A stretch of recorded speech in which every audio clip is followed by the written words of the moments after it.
Let me close this.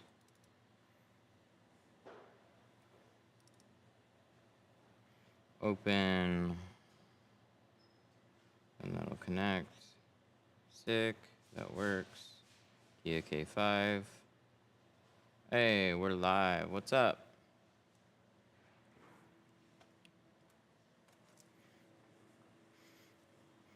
Been waiting. Don't wait on me. Got too much other stuff. Too much other stuff going on right now. But I only remember what that stuff is when I have to go do something else.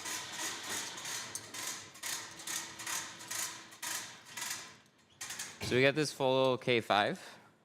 It's gonna be the entire thing. How many cars do you like to do per day? One. Just one because I want to stream it. And if there's too much else going on.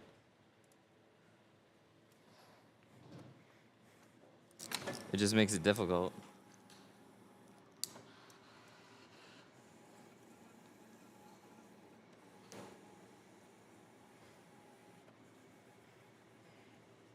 All right, we're cutting these out. We're gonna see how these line out. I've always had good luck with doing the quarters.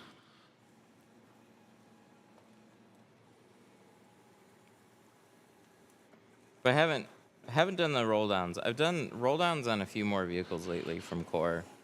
Like I did Silverado the other day. CT5. Both of them turned out nice. Really nice.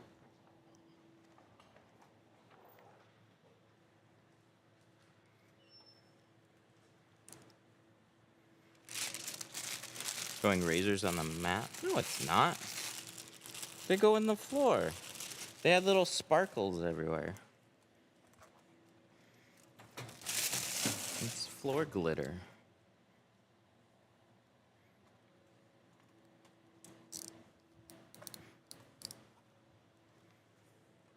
Did you see the warranty liability waiver? No, I did not.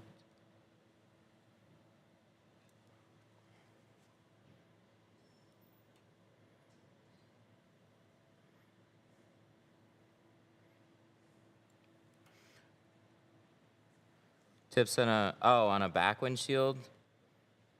Steamer's not working. Gonna destroy the lines.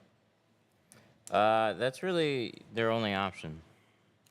Because if a steamer's not working, it's so brittle and baked on, it's just a cost thing. It's like either you can spend all your time trying to tediously save a defroster grid for somebody, or you can just scrape it, or tell them you gotta replace it, which is the most practical thing.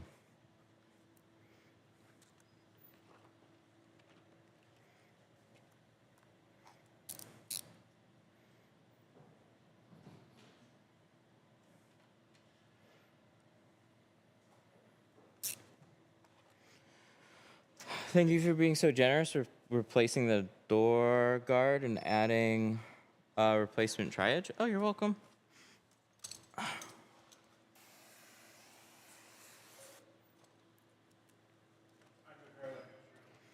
Oh, that's why. Let us know if you add something. I mean, I guess, well, we know now. She was wondering why there was no shipping. So then it screwed up trying to do a label for whatever reason. Or just add like free shipping or something.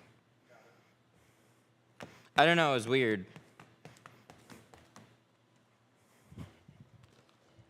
But that makes sense now. Yeah, he was saying he got a roll that was all stuck together. He's having issues with it. Huh. I said, well, if you got a bad roll, take care of it.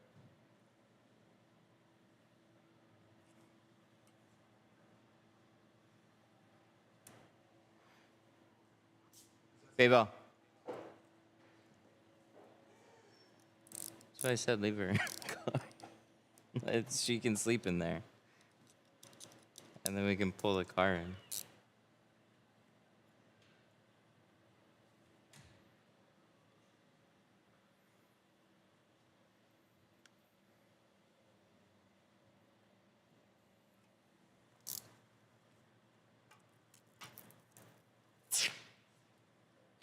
Well, that was short-lived.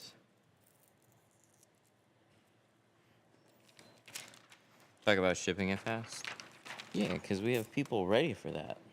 When somebody places an order, she's right there, ready to go.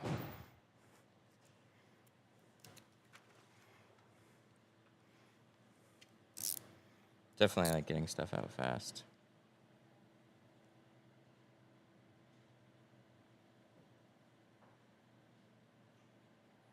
Just ordered 300 plus of tools yesterday. Dealership ordered everything I needed. Oh, that's awesome. Do you like your graph deck? Yeah. Yeah, absolutely. It's overbuilt for what we need it for. But yeah, it's awesome.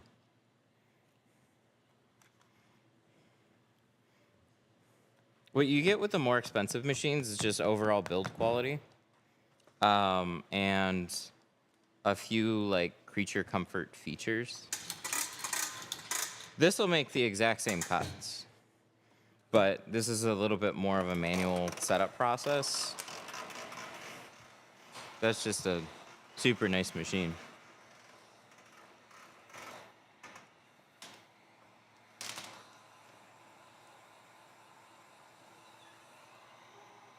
All from your website. Let's go. Still use a 20-year-old rolling plotter? Yeah, if it still works. I was surprised. So, GraphTech FC 7000 still at my dad's shop.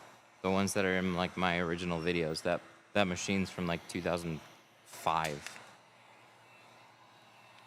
That shit's 20 years old too. Still using it every day.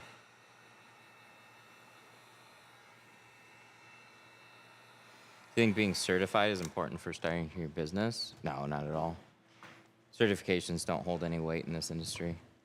The only thing a certification can possibly do for you is make you look slightly better to a customer and maybe give you access to a dealer limited product, but that certification would be specific to like that product. But there's like none offhand that I can think of that are like that. Where do you get certificates at? Every class, so like we do it too. We give you like a certificate, but it's more of a participation certificate. How do I have 3? How do I have 3 of these knives right now? That's awesome. That's rare. A few found their way back here.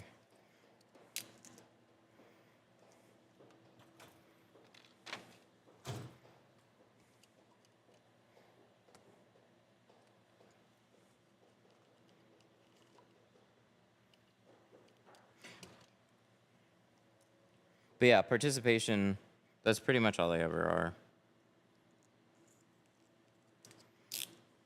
The first class that I taught, I didn't plan to do that. And then a couple of people asked, and I was like, do you guys want them? And everybody was like unanimously like, yes, we do. And it's like, oh, shit. I guess I got to get something together. But I like ours. Ours are nice. Oh, wait, I can leave this here for now.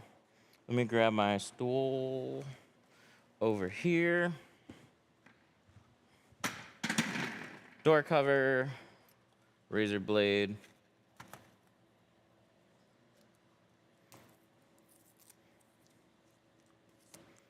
You should do a tint tests certificate, where people come out here to like test for certification.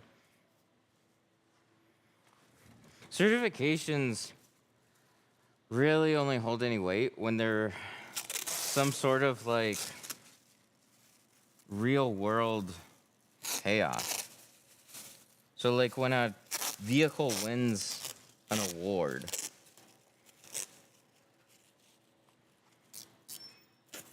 It's like it's only as powerful as the marketing for that award. So like if a certificate was, oh, people are like legitimately looking for shops that have that certification, or if that certification gives you access, or you know, if there's like a more regulated industry, that's where a certificate matters. But just having one as a keepsake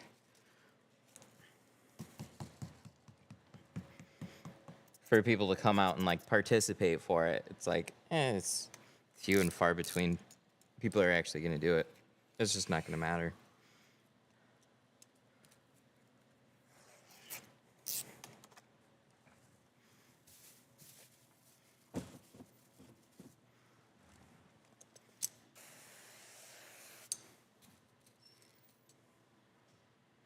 Can you ship to the UK?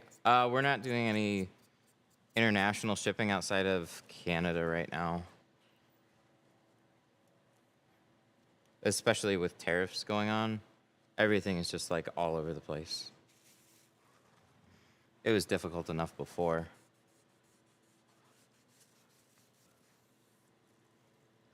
I think a certification from Tint Studio would be legit. You're a reputable tint shop.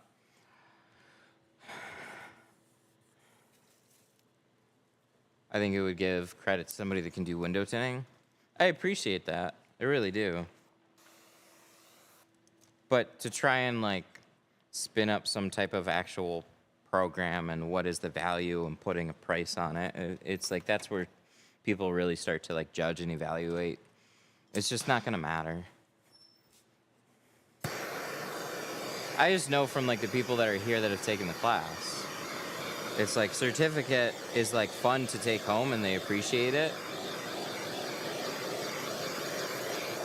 But they're here to learn and get better. So classes are the most important thing in having a little certificate, but trying to do like any type of program attached to it doesn't make sense.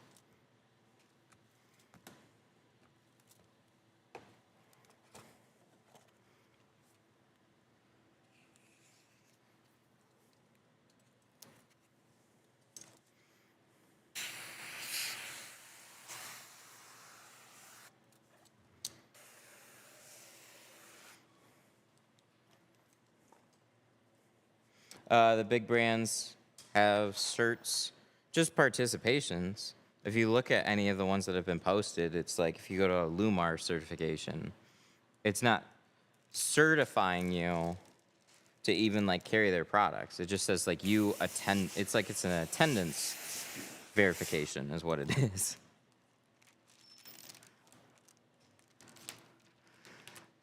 Thanks God for the tariffs means more jobs for Americans. Not exactly.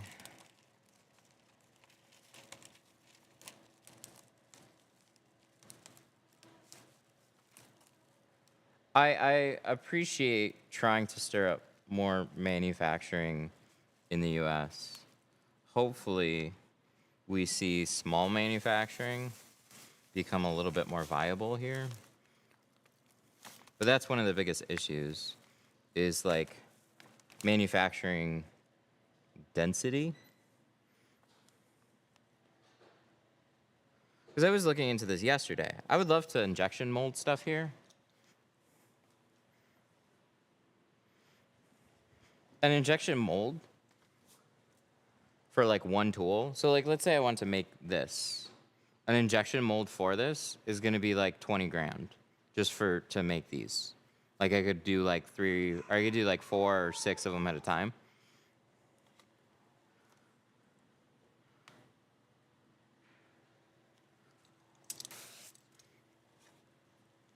So like what China's done for a lot of small businesses, is they've made small manufacturing viable, is where it's like you can actually have an idea and bring it to market or get something altered. Where I'll give a few good examples. Tape supplier. There's a brand of tape called Tuck Tape, and it's an awesome tape. It's manufactured in the US by IPG. I had a rep come by and I talked to him, put me in touch with like a local distributor because they have to sell from manufacturer to distributor.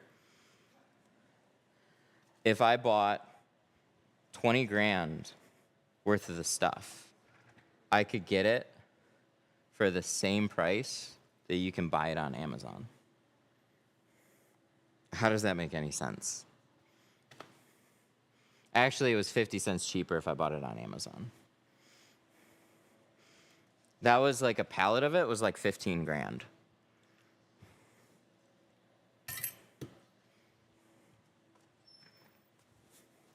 What do I got in here? Is this a hair? Is that what that is? That is what that is. Ooh, that's tough. I don't think I'm going to be able to get that out. We can try. We'll see what happens when we mess around with this. A pallet of tuck tape? Yeah, because we wanted to offer it in the store. Tuck tape is awesome.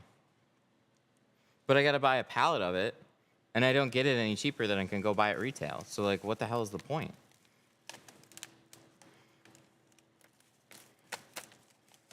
Oh, yeah. Oh, yeah, now we put some little creases in there trying to get it out. This little guy, this little hair right here, that's not good. I'm going to throw this pattern out. I'm just seeing if I can brush this out or if it's stuck in the glue. Is your tape cheaper? Yep. Yeah, and it was viable. You can get printing on it. You can get packaging on it. And then it's viable to sell in the same market because all people are going to look at is like, dude, why is your tape like twice as expensive? Seal guard, yeah. That was the only place it was viable. Oh yeah, I'm gonna cut this out here.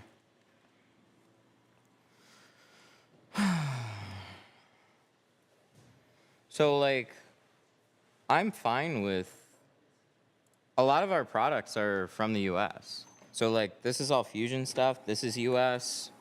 This is Tri-Edge. Tri-Edge is made in Palm Beach, Florida. This is out of Illinois. Like, a lot of our tools, I could go through them. A lot of our tools are US. But there's a lot of little, like, odds and ends that come from over there. And I'm all for trying to make them in the US.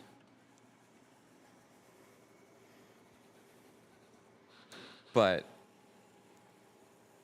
you have, like, injection molding is like your like your only way of making a lot of those inexpensive tools. And it's just not feasible here. So we either have to get creative and start 3D printing or be like uber selective. And the thing is, if then I take the same thing or similar and I sell it for, I don't know, what's it got to be? However much more expensive, people just look at the price and then they're like, oh, I don't care, I'll just buy it where it's cheaper.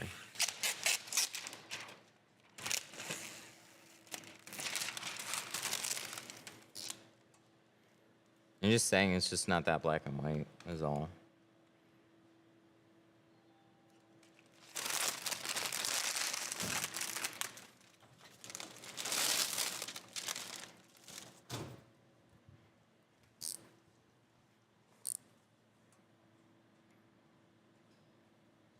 What if we just brought people to work for free? It's so...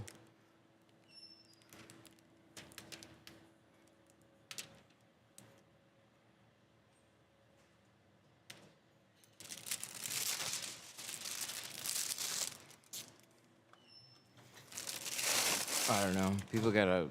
Some people have a real one-track mind way of looking at the whole situation. It's not that black and white.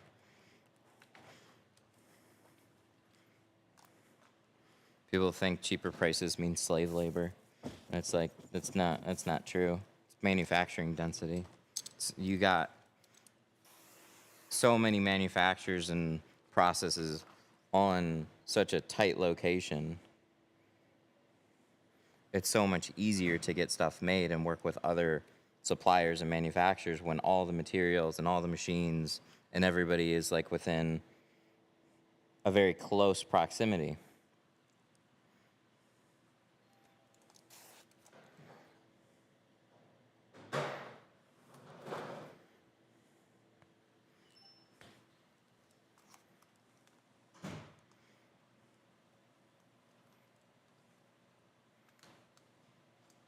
I used white fragile mark tape for seals. It's like tuck tape, but way cheaper. And being in the UK, not being able to get something like Seal Guard, it works well and doesn't cost a lot. Nice. That's good. I think there's definitely some potential or some alternates out there. It's just figuring out what actually works and what doesn't. But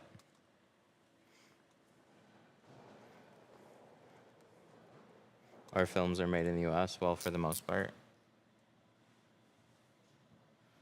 There's just so much. There's everything from like raw materials.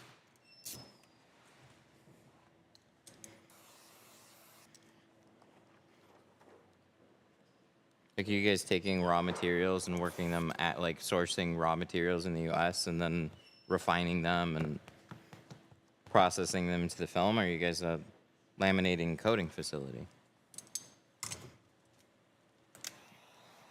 I saw a comment from Solar Effects that he says he doesn't know a single full end-to-end manufacturer in the US. Everybody is a coating facility.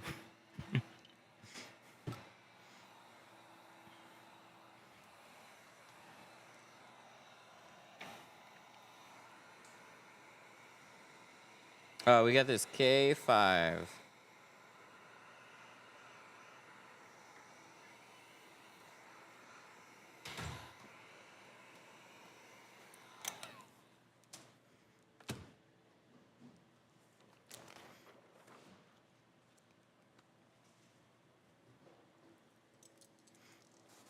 Is there a video on how to hand cut very small windows on doors? Like this one? I have quite a few live streams of K5s. I've hand cut quite a few of them.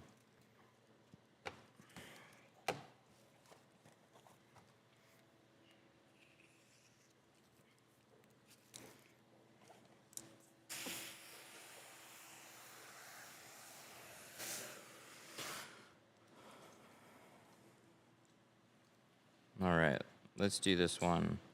And this time, not get a small hair in it. That would be nice.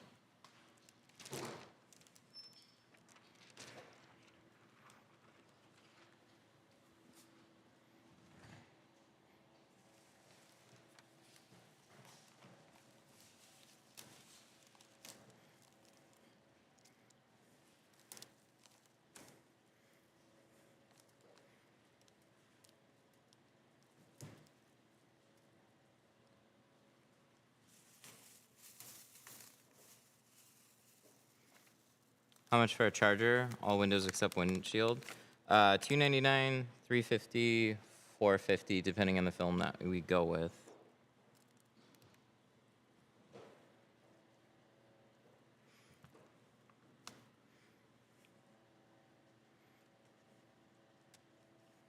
Oh, that's the top edge of the window. Let's get this nice and close. We like that. Make sure we're covered on the sides. Ooh, I need to go over more, that's why. That's a deep seal. Glad I checked. This one, a little deep. Here you go, even more to the right, just a bit.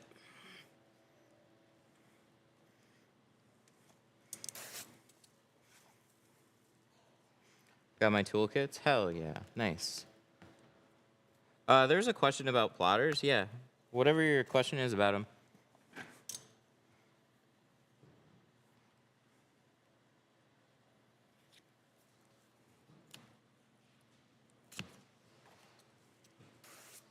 Look at how nice. Look at how close we are. I love laminated front windows. They're a little bit easier to get like a super nice edge.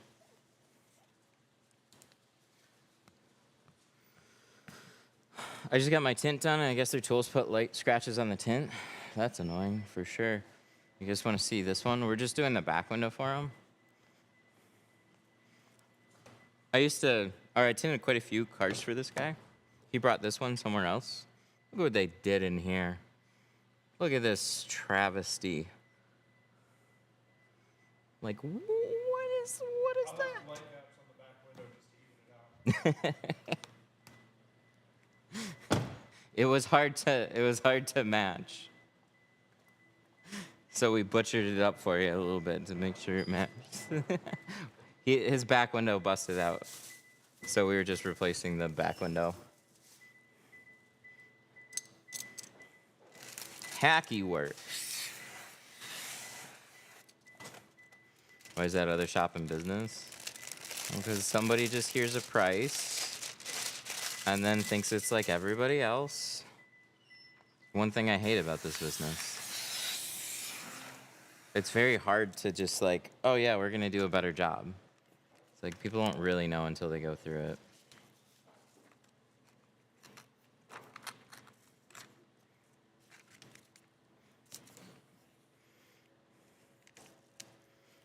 Tinter battles? Oh.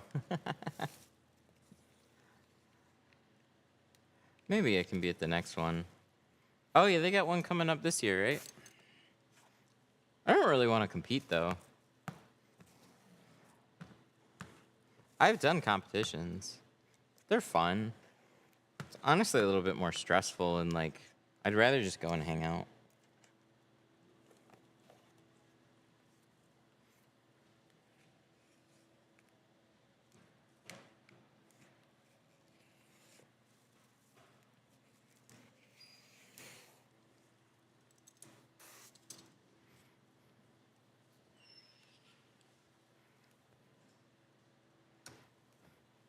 Fucking film tricky? Yeah. Yeah, for sure. Just don't cut your edges too long. Even that doesn't make it easy, but that's like my #1 tip for that. If you get a nice flat edge here at the bottom, chances of it peeling pretty minimal if you have a good adhesive on your film.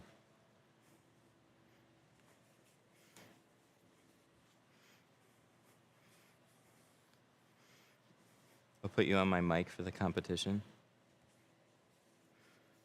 I like that they do that kind of stuff, though. The IWFA, that one was way too serious. But this is like what? This is a combo event?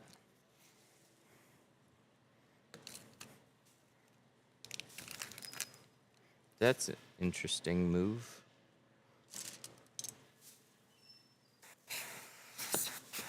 I wonder why. I wonder why they went that route. I didn't talk to anybody about it.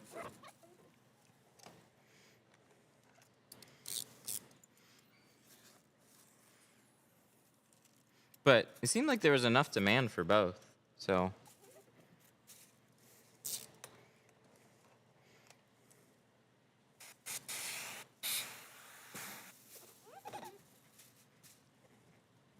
I'm right here.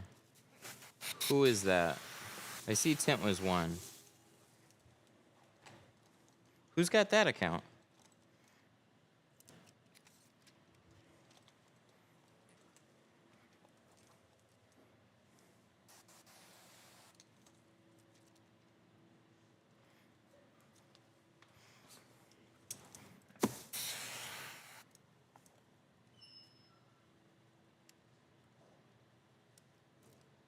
What's your favorite cleaning squeegee? Either a quarter pro or like a pink clean or a hybrid. I don't know how you can cut this one without creasing the window.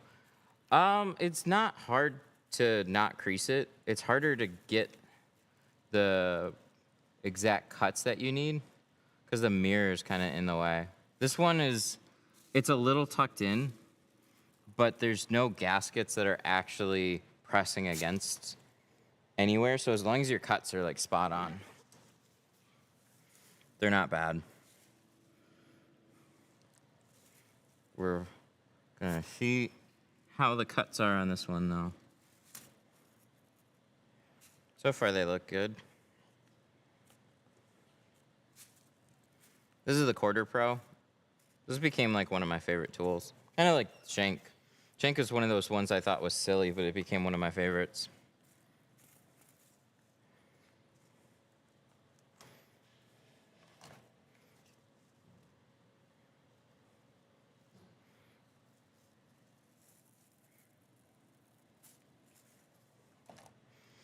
Who's got the Tint Was One account?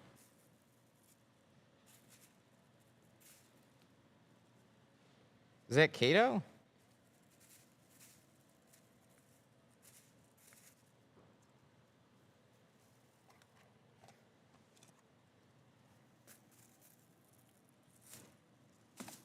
Oops.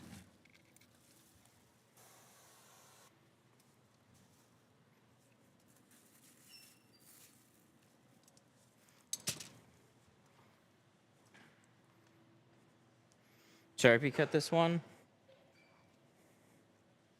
Sharpie would be fine.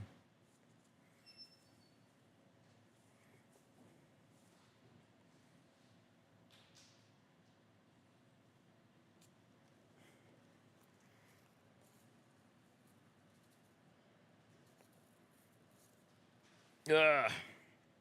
Angles. I need a better angle on this one. I might have to recut this one.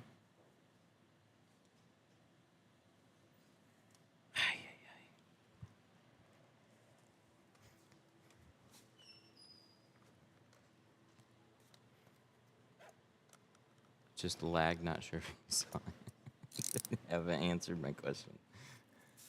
I'm gonna recut this one. I didn't realize that top was as rounded as it was. I dropped it down a little bit. So then that edge was exposed. Oh, I didn't like that.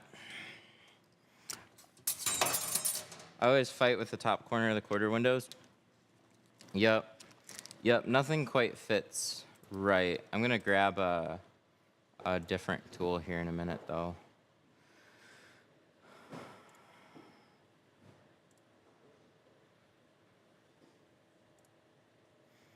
Why don't you use a plotter and film cutting software like Core?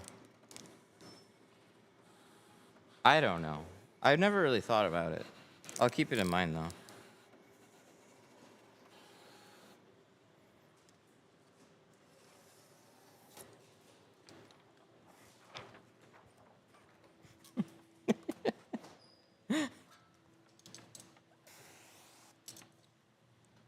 Do you sell pre-cut tint? No.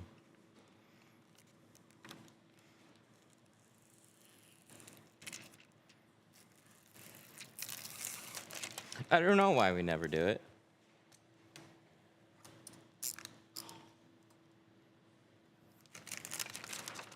You know, even if you have it and you hand cut, it's like when I'm in the middle of hand cutting something, people assume I never use the machine. Would you believe you can do both?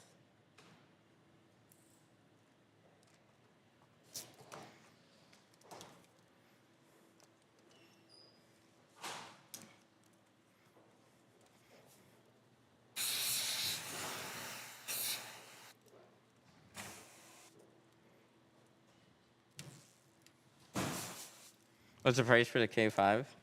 Everything with the windshield, we're doing carbon for $3.99.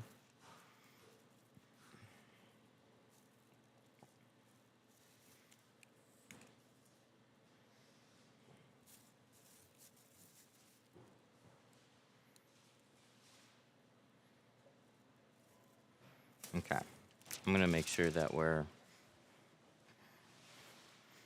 higher this time. That's better. I dropped it a little bit lower because of the way this front edge is kind of squeezing in.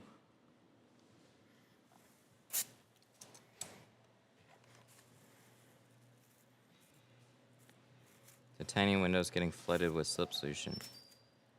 Yes. I did that on purpose.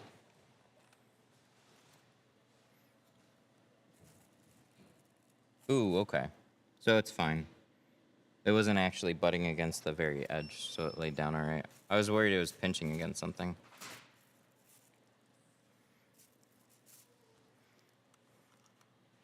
That's where the mini squeegee shines. Absolutely. And then I'm gonna go get, I think, an XL. It's still not gonna be perfect for trying to get up in that very top corner. But I'm gonna go bet. It's so great. I'm stealing products. Sorry. Just put it on my tab.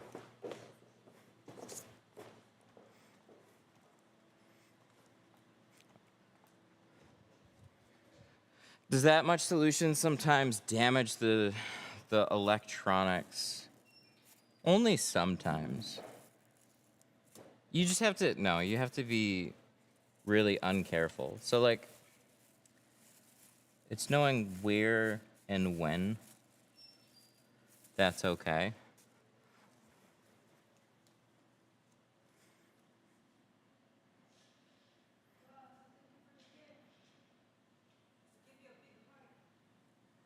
What?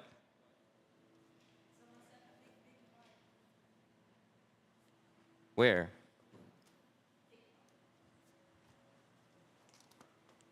Oh, like a TikTok gift. Like a money gift? Wow, really?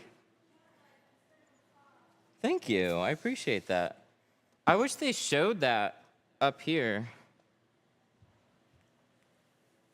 Thank you for the gift. I don't know that they happen. That deserves... Can we do fog? Is fog permitted? Oh, it's not this one. Oh, wait, are they even on? Ah! We're turning them back on. What?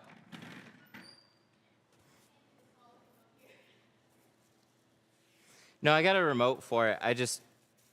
We had that circuit breaker. So I shut them off for a minute and I forgot to turn them back on. We'll get them back on.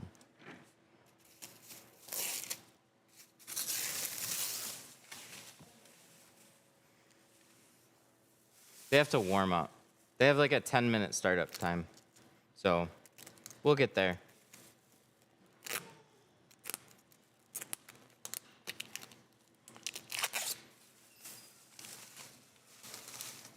Oh, the good old days.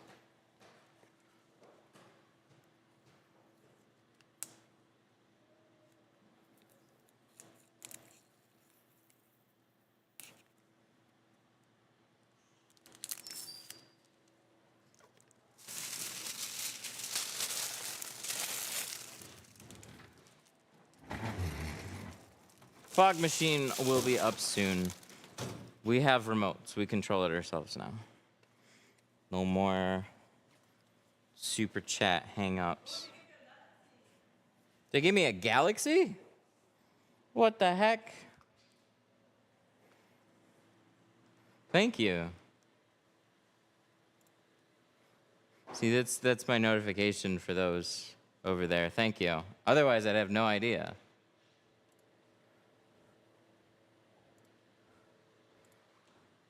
Daniel Reyna, I think, kept the stream afloat. Did you start off hand cutting or did you have a plotter? Yeah, I started off hand cutting. Dude, I've had access to plotters like most of my tinting career. I would get in arguments so I didn't have to use one because I hated using them most of the time.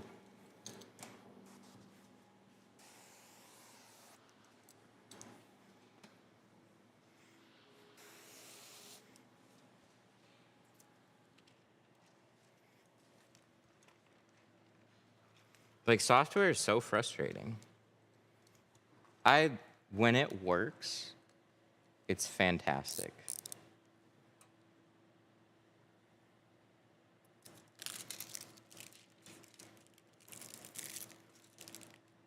You guys want to know I've told this before.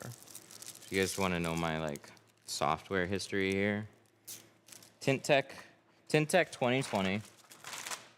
Used that for a long time. It was okay. But there's still plenty of cars, and they would still have the same problems today. Where like an MKZ, you would have to make the window like 3 clicks wider. You can make like quick pattern adjustments like that, where you can make something wider or taller.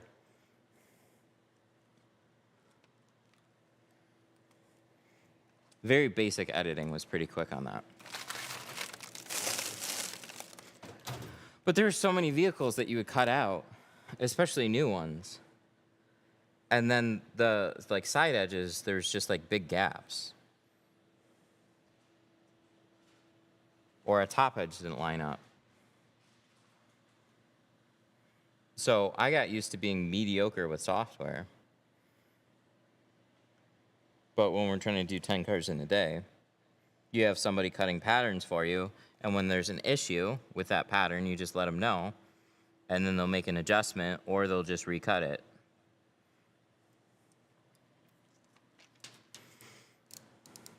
So that's how I did software initially, and then went mobile for a handful of years. I was mobile for like 5 years total. But the company I was with got a shop, got a Graph Tech 8700 or something like that, 8900. The one right below the FC 9000. I like that machine a little bit better, honestly. We tried 4 or 5 different softwares. TrueCut by SolarGuard. No, sorry. SolarGuard has Computer Cut. TrueCut by SunTech. Precision Cut. I don't know if we ever did. We did film and vinyl designs. That was the worst.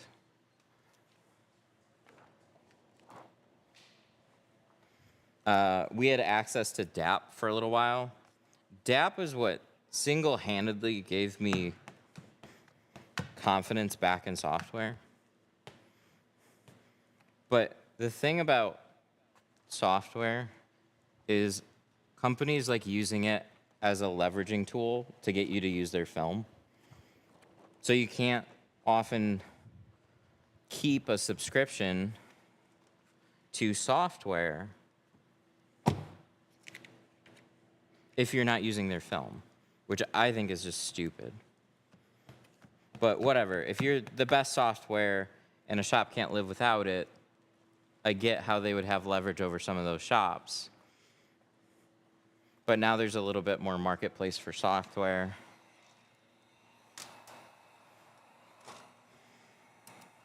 But DAP was awesome. And then they turned around and started being really restrictive and choosy about their dealers. So anybody that was tinting from like a home garage or was mobile or wasn't doing enough volume got cut off. So they were going in favor, like they basically went wide to everybody, built up a good program, and then started cutting people off. I don't like companies that do that. I get it. I'm not saying it was a bad move. But that doesn't mean I'm going to like you. Which they don't care about.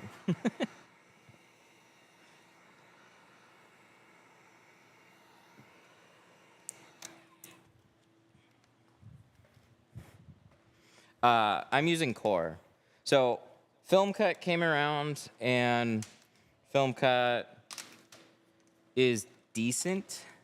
It had a different angle. They were trying to be the most accessible. So like for a time, it was like $80 a month. But it was lacking a ton of features, like nesting, which is kind of important. So they come out with some additional features. Price goes up to $100 a month, which wasn't bad. Now you're at like 120, 125 a month. And that's like, It's not really a cheap option anymore because most software is in like the $150 range.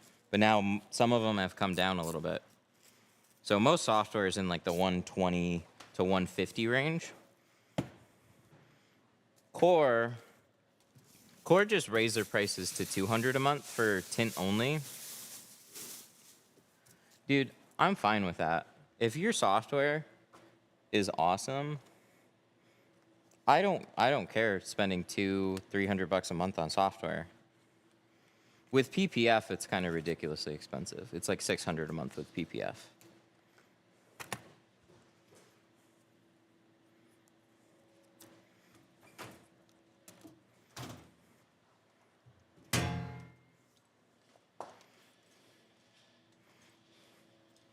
DAP, I was paying $185, just went to $240, and that's a dealer price. Like that's all you can get DAP for. I think XPEL, I'm just like spitballing here. I think XPEL is gonna start losing value for quite a few dealers. I think for the right dealers, they're gonna be great and they're gonna make sense. But I think what's gonna happen is like this DAP has kind of like, or not DAP, XPEL has kind of like filled out a significant market. And now they have to keep putting squeezes. That's already happening. Yeah, that's fair. They have to keep putting squeezes on their dealers because they have to keep, they're publicly traded. They have to keep like, revenues have to keep going up. And so like when you filled out a market, you have no significant dealers to onboard. And that's why you see them making decisions like, oh, now we're in car dealerships. And, oh, we bought permaplate because they're trying to just move as much product as possible. So they have to do things that are less favorable for their dealers. Like, so instead of now being like, hey, if you're an XPEL dealer, like, shit, dude, charging $240 for software for your own dealer, like I can get Core for less than that, and I'm not a Lumar dealer. Core wants $600 for PPF, but so fall they just go back to smaller shops. I don't know what their game plan is with that. Obviously, they thought a lot about it. Like if you want PPF patterns and you're using something other than Core, oof. I'm not saying all of them are bad, but I think people that are really shopping for like value PPF patterns it might be a little rough.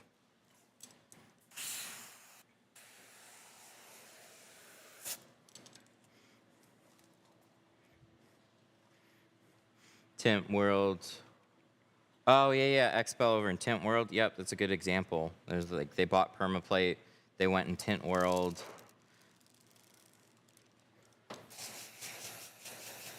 Yep, quarter over quarter growth, moving rolls. Have you tried using a smaller POV camera? Oh yeah, I used to use a GoPro for a long time. Every camera has some type of drawback, and so I have an issue right now with like an Osmo. I should be able to stream off an Osmo in the exact same way that I'm streaming off of my phone. Quality wasn't as good though, just like 1-to-1. And there's some sort of like software bug with the device that I'm using that's just making it not smooth. Like the feed is just a little jittery and kind of like slow-mo. Dude, look at these. Look at these cuts. Did I hand cut this? No. Good job. I love when patterns work out like this. That's beautiful. Full disclosure here, I have no affiliation with Core. I just like to say that. I pay like everybody else. I use what I like.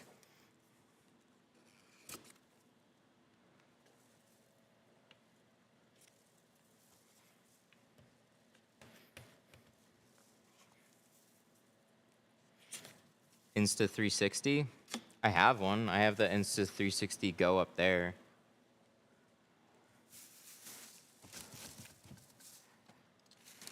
The two cameras, one camera.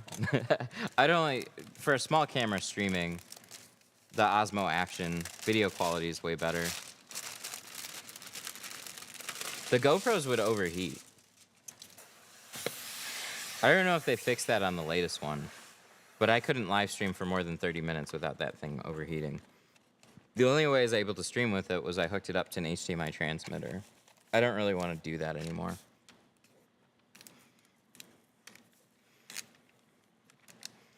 So what I liked about the phone is versatility with putting it on like a neck mount. I wasn't intending on doing this the whole time. I would put it on like a tripod stand and just walk around with it and kind of go back and forth. And then I ended up doing this because it's a really nice view. And the quality of the feed has been better. It's still not amazing, but it's better. It's just a little bulky to leave it on the entire time.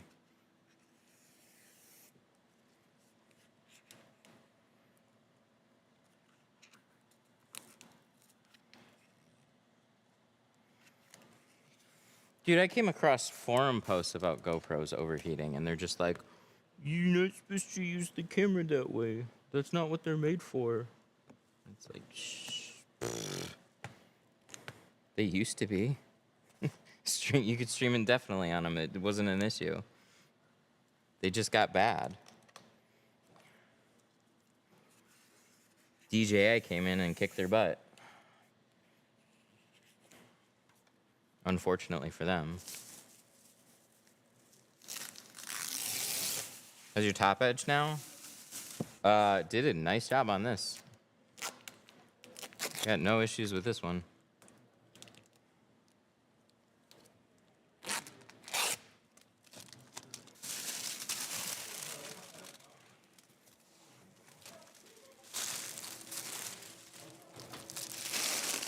Oh, do we have fog now? I see green lights. Is it this one?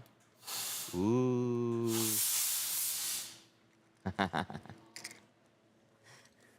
I have the power.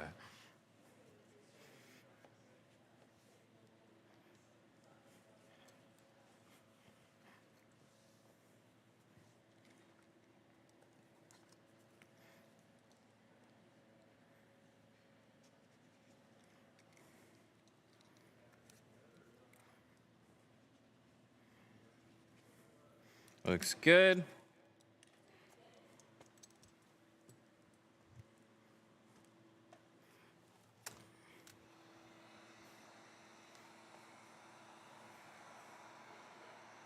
Mercedes? Dude, you're like the perfect candidate for like that old Malibu commercial. We took the badges off this Malibu and we showed it to anonymous people. Is this a Lexus? No, this is a Kia. They did a nice job on this, though. Legitimately, really, really nice.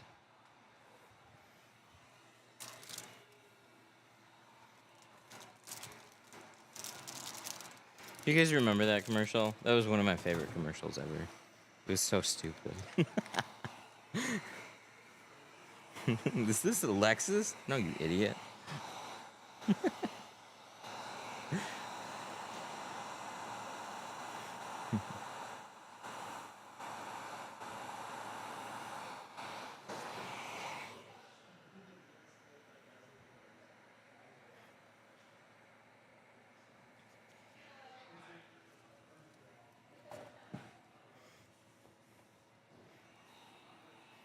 I pooped in a Kia once. Well, that sounds like a fun story. Don't leave us hanging there. I'd rather tint Kia or Mercedes than a new Hyundai. But like the Elantras. I know what you're talking about. You're talking about the Elantras.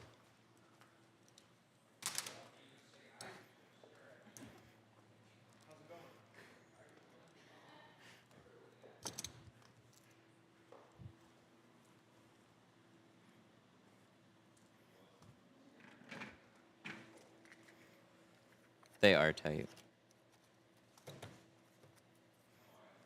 I like the shop. Thank you.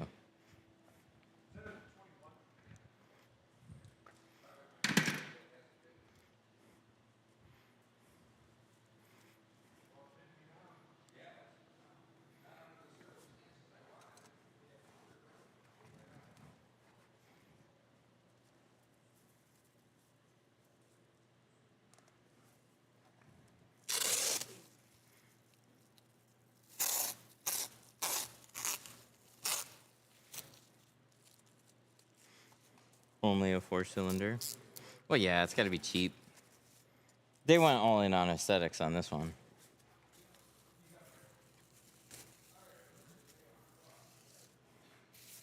That's how you get the most compliments, though. Nobody cares about the engine. I knew I was gonna get it first, but I know. Have you tinted any vintage cars, like custom hot rods? Never a hot rod. I've done some old cars for sure, and I don't want to do them again. I've done like a few old wagons.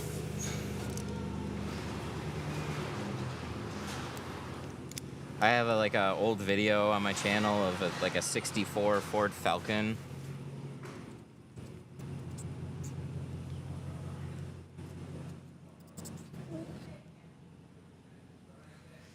Have a good one. What's the best advice you can give me if I want to expand from my home garage? What about pricing if I'm using flex film? Well, I mean, you gotta price things in general like you are going to expand, or to give you the ability to expand and grow. Otherwise, it's just always a job. But that's what most people do, is they just see what they can charge. And that's how prices can kind of stay low. Is it's like, oh, it sounds like good money, but then at the end of the day, it's like doesn't really give you enough to expand. But when you move into a building, it's like you gotta support your home life, and then you gotta support your. Isn't that seat cover nice? Yeah, it's super nice. It just. Appreciated that too when I pulled it out. Oh, that's nice. It just like hoodies over the seat, and then it's grippy. You don't have to try and clamp anything down. 10 out of 10.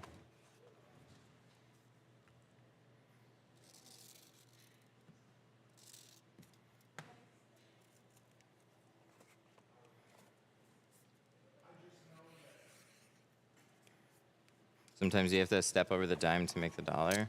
Yeah, like otherwise, you're just not going to be able to grow that way. There's just no money to do it. It's like, how do people afford employees and stuff? It's like, well, they charge more. I'm not saying that's like easy to do. That's just the reality of it. Or you have to make up for it in volume. Tint more or tint at a higher price.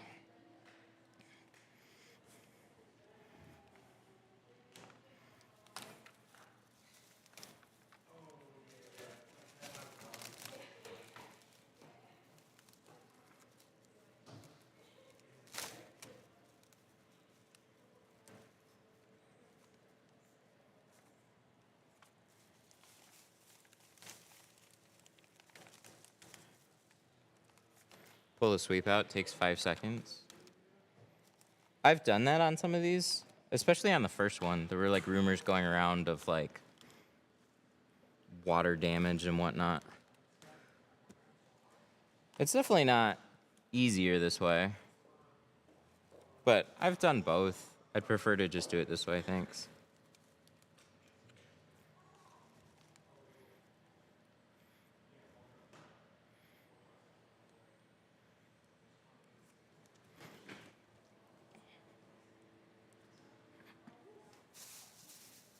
Dirt and creases, then.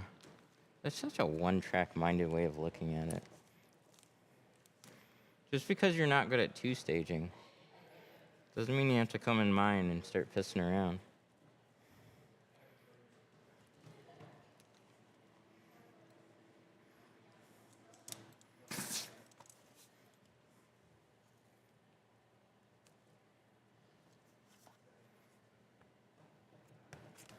People take it so personally. I don't know why.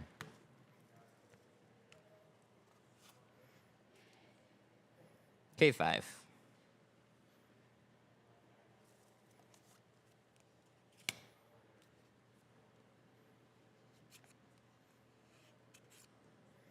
I have a good appreciation for people removing seals. I just choose not to. I learned this way. I'm more familiar with this. Window tinting community can be so toxic for no reason. Yeah. Every community is that way. I don't know why. People like being one-sided and divisive. I think the real superpower is being open, because there's good things about bottom loading, there's good things about two-staging. Guess what? You can do both. You don't have to stick to one.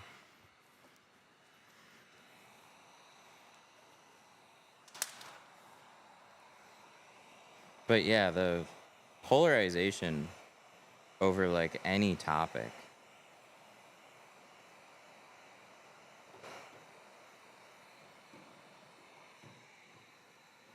People just get ridiculous about it. It's silly.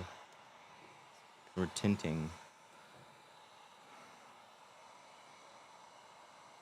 Our tinters should not remove. He did banger work. Be good at what you do. Yeah, that's just it. Whatever way you do it, just be good at it.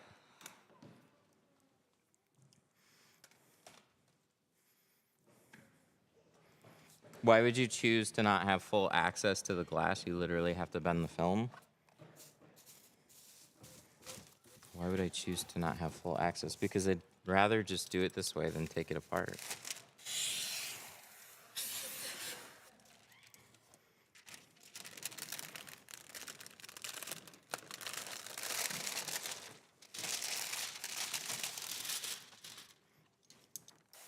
We don't leave bends in the film either.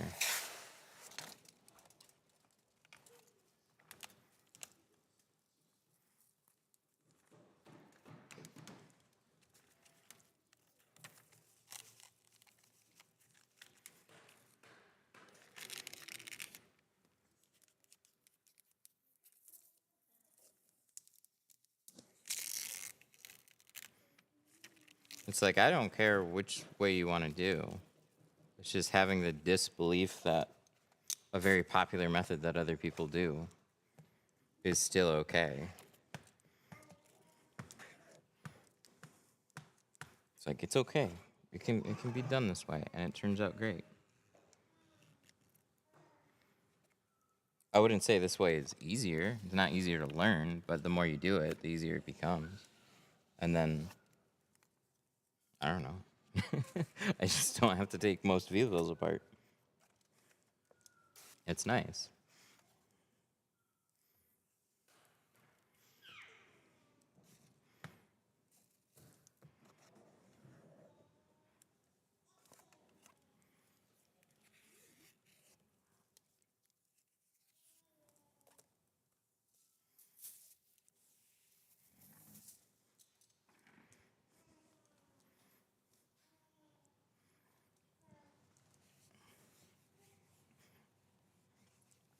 Tinting windows takes a lot of patience. I hate tinting windows.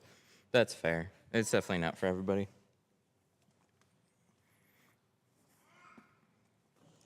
I've had my days.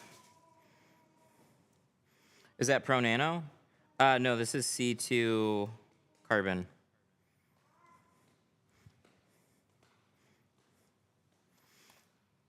Can two-stage easily? Prefer not to have dirt behind the film. Well, you can't then. You can two-stage and not have dirt behind the film.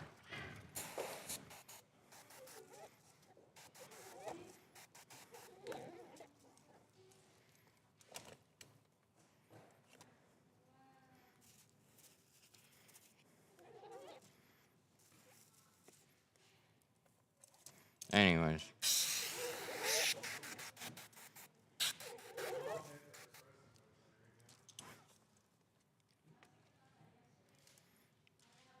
If somebody wants to tint their windshield, what's the easiest way? I think reverse roll is the smoothest, most direct way to do it. There's a lot of little steps in there.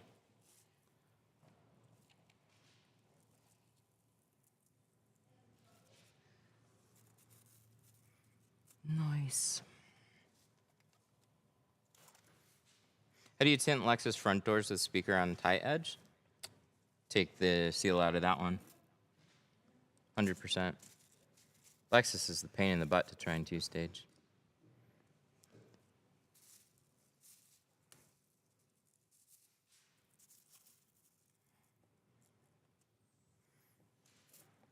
AutoZone tint is pretty good, NGL. But this stuff is cheaper.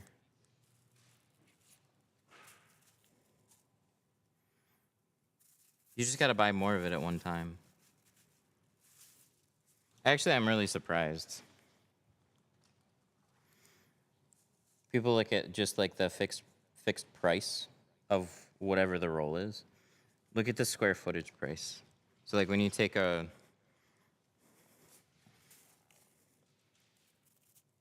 short roll and they charge like 20 bucks for it, it's like, oh, it only cost me 20 bucks. Like, yeah, you're not wrong. But if you multiply that out over an entire roll, like 100-foot length, actual professional film is a much better value. You just gotta buy more of it at one time, so.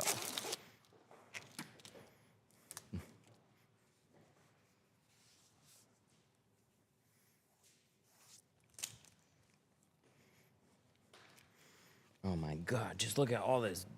Look at all this dirt. Look at all that dirt. Where's that dirt? I don't see it. Where's the dirt?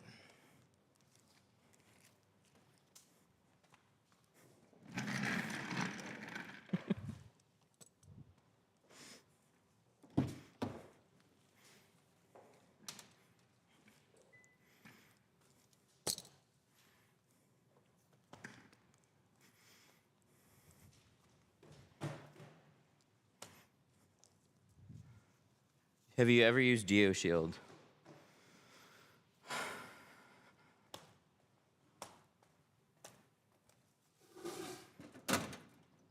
What's GeoShield?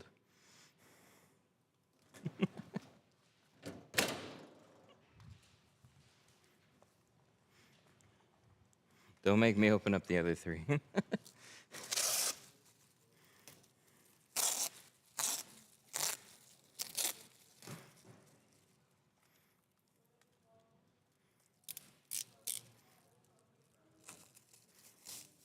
Have you heard from Jack, the kid who used to work for me? No, we haven't talked in a while. I saw his TikTok videos, though. Do you work with him? Flipper, skipper, dipper? Are you down in Florida? He never stopped back by here ever since he went to school.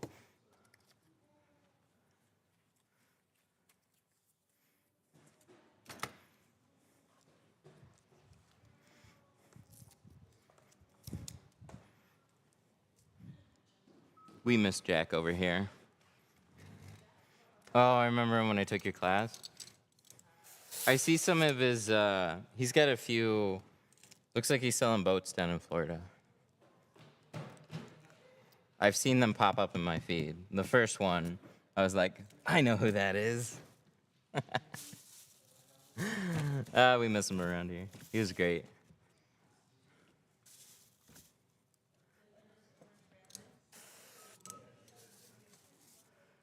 I just ordered some tools.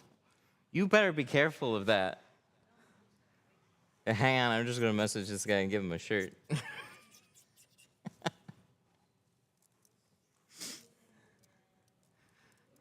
Oh, you gotta find that guy's tri-edge. We gotta put a pack together for him with quarter windows.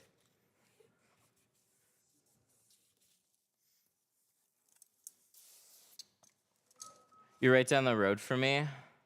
How much to remove and retint two front windows? Front two to remove will be 60. And then retint is 120.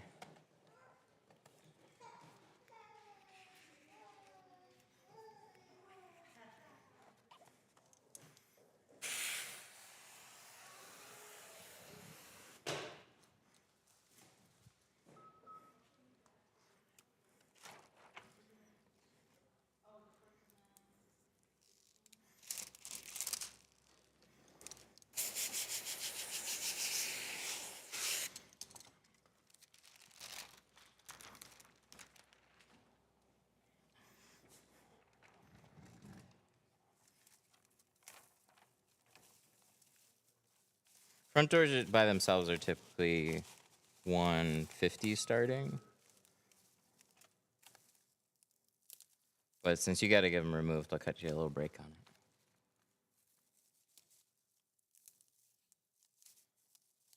Don't stick there. There we go.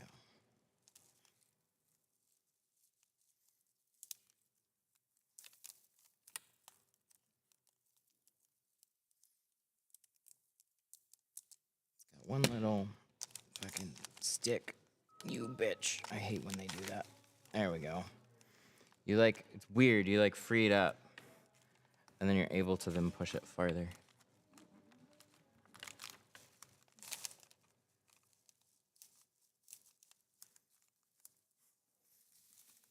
Just ordered some tools. Can I get a free sticker?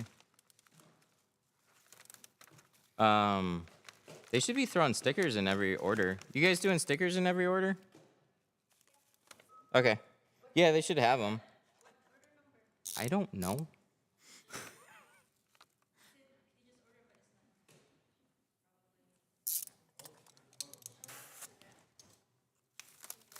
They should have them. If they don't, somebody's fired.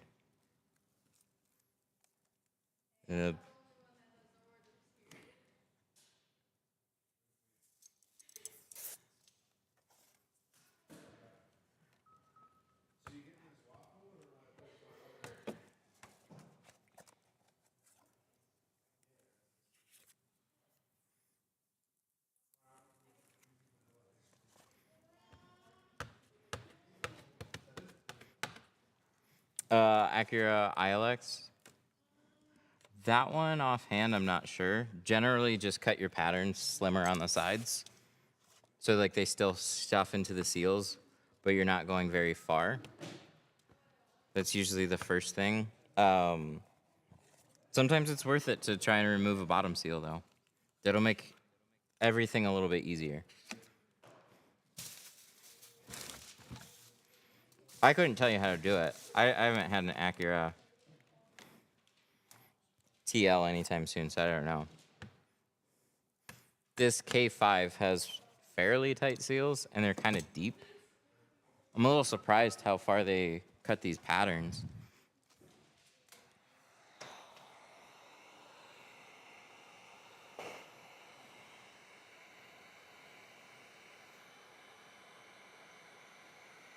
Which film and percent is this? This is C2 carbon, 5%.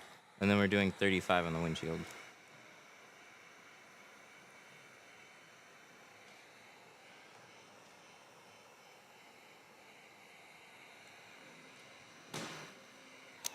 What's a good budget plotter to get?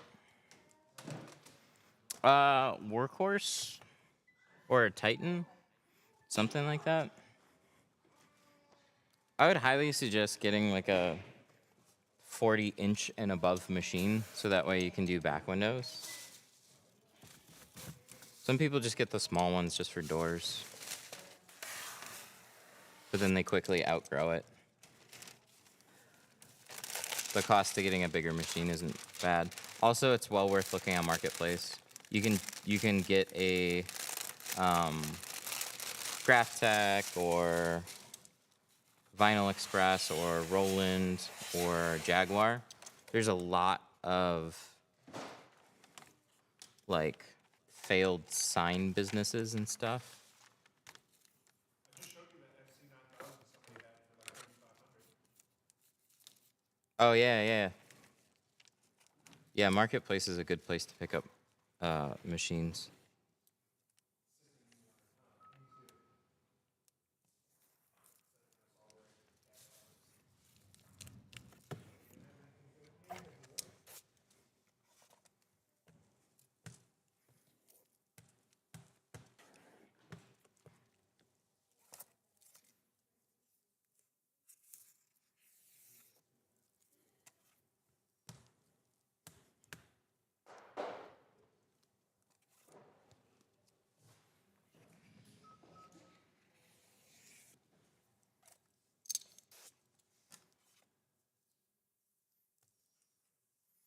Is Vivor a good brand?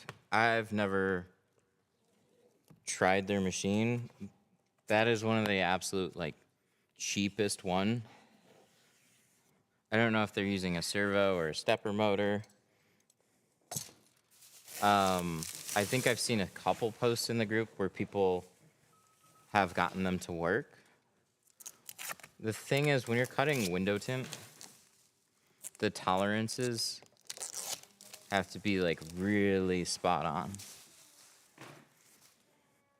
Because if it's a little too much pressure, it cuts through. If it's a little too little pressure, it doesn't cut enough. So dialing in your machine is going to take time and effort, even on a Graphtec. People have Graphtecs that still don't cut right. So everything's got to be like perfect to do a good job with it. So I'm not saying it can't be done. Some people have done it. It's just like consistency on those machines.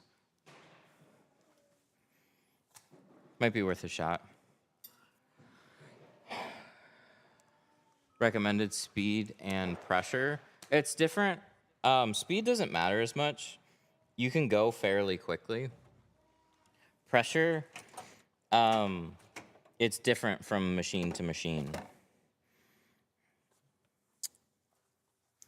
Oh, we were good about it for like 3 years. And now I'm putting stuff here and then forgetting where I put it. Here, let me organize this for a quick minute. Okay, that's helpful. Now I know where that one is. Anybody need some back window tools? These together. Those. Oh, there's my long quarter pro. That's good to know. I'm gonna forget about that. This one can go up there.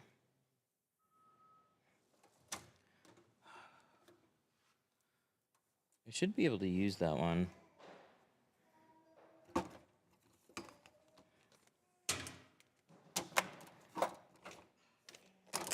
I'm looking for my socket set. I used it for my spray tank, so it should be right around here. I just didn't use it today.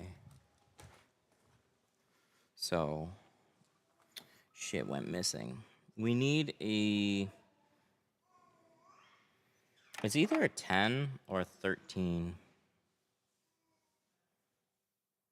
Do I have short sockets? Ooh, that's a bummer. That's why I need that one. See, I need my 1/4 inch drive. Or not quarter, my 3/8. I need my 3/8 drive. Really bad for this one because I need a short one. Huh. Well, let's dig through this one really quick and maybe we'll find it.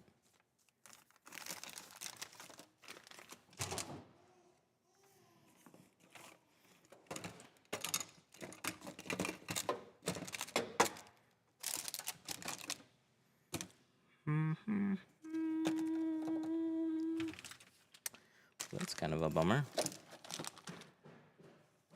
How does it go missing? I didn't use it for anything else.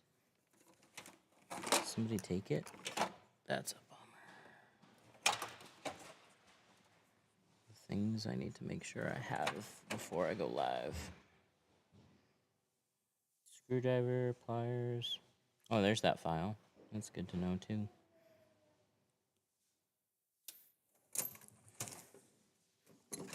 is the last chance.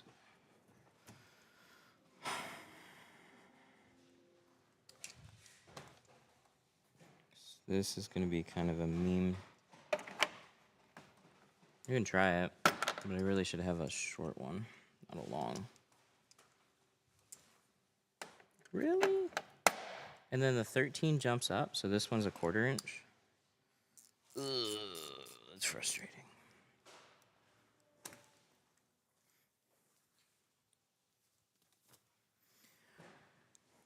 Huh. I'm thinking. I'm kind of stuck right now.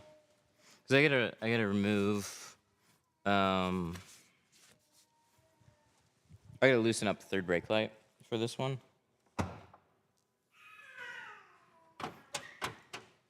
So I gotta find a socket wrench.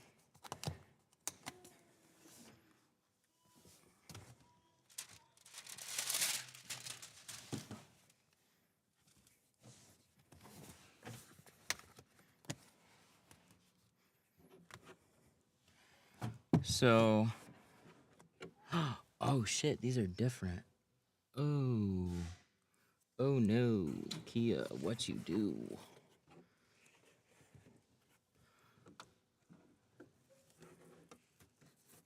Damn it.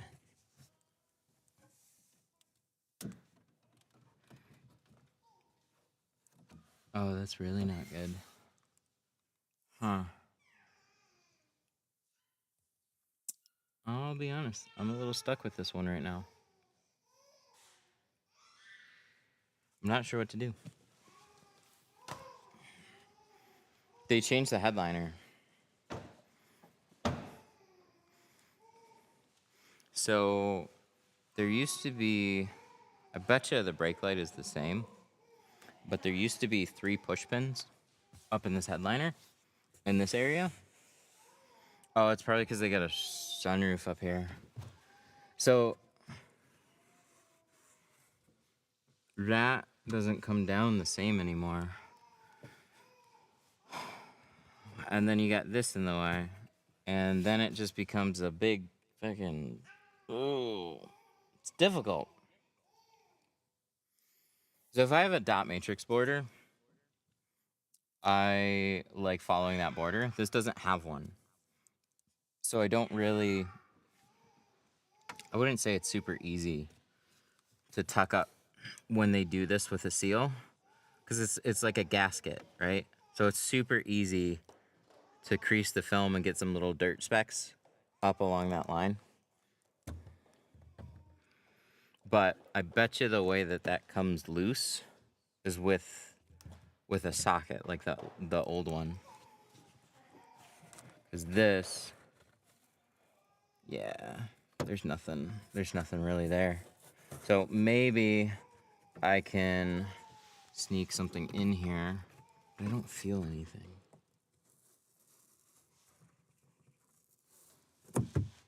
Yikes, I am very underprepared for this one now. It's a new K5.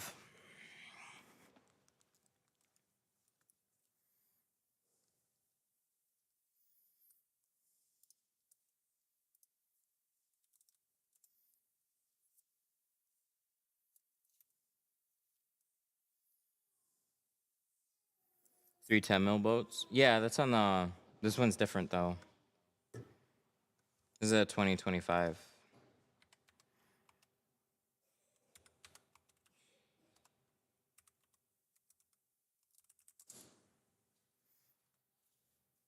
See, 2022.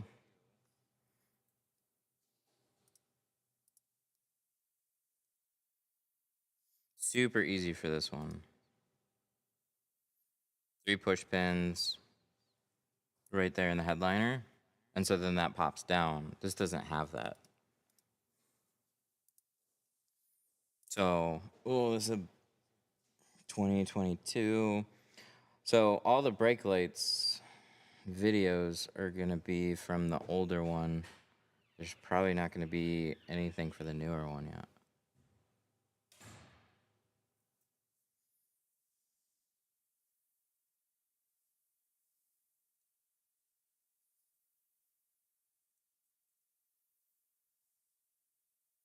Might have to treat it like I do an Impala. They're just a little tight. Is shrinking a hatchback harder to do? Some of them, yeah.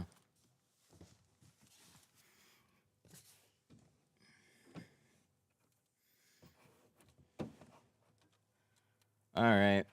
I got enough wiggle room. I think we can do it. It's not exactly going to be fun to do.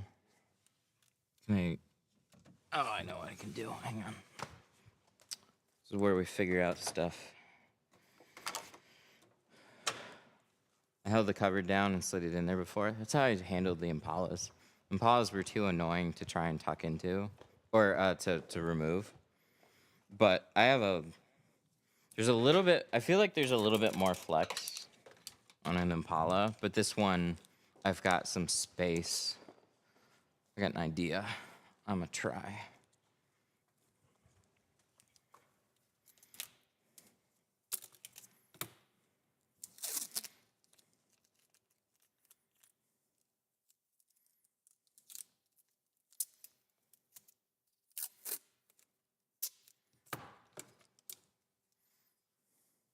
Just gotta pull it down. That's what I'm thinking. I wonder if I can create a little wedge.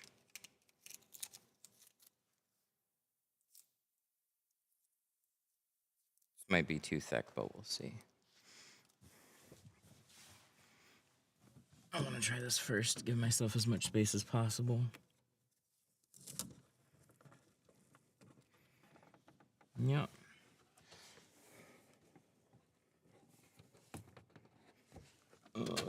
That works. Look at that. See that?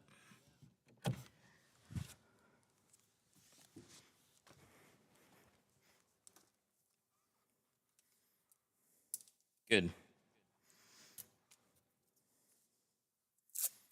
If I had a little bandsaw or something, I'd chop these up really quick, so I don't have to have them quite as big. But little wedge, little impromptu wedge there.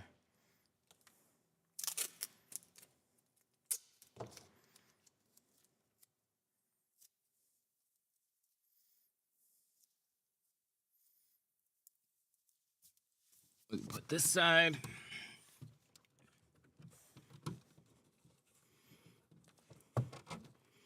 Nice. So that does a good job. That helps it float without having to pry it down, so it's much easier to clean. I like that. It's not ideal, but it'll work. Messages have just been from TikTok, so hang on one second.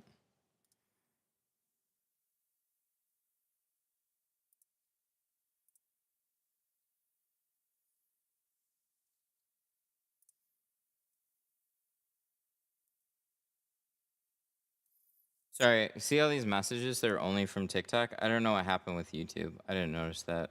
Something disconnected. So, actually, I'm going to close this, and I'm going to reopen it and fix that.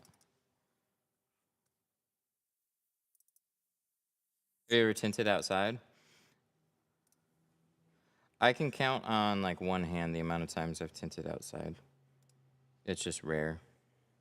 I don't like doing it. Cool. Where were we? Let's set up this back window.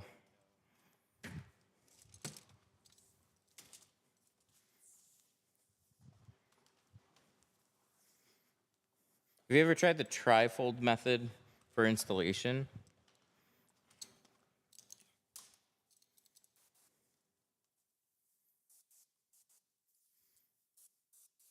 There's 3 screws under the edge of the headliner trimmer. On the 25s, or is that the older ones? Because I used to do that, but there's no push pins, so it's really hard to look up there.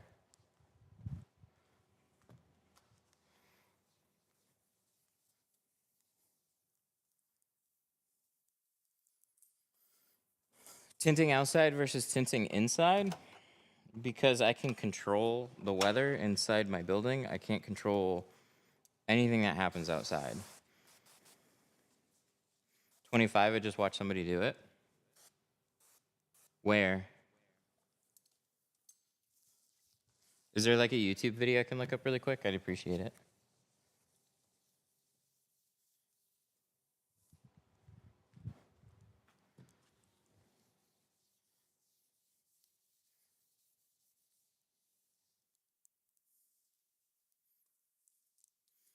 YouTube. Post the video title and I'll look it up. Appreciate it.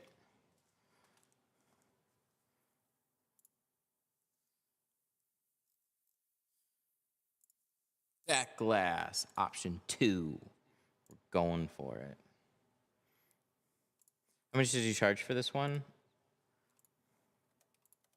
$3.99 for everything with the windshield and carbon.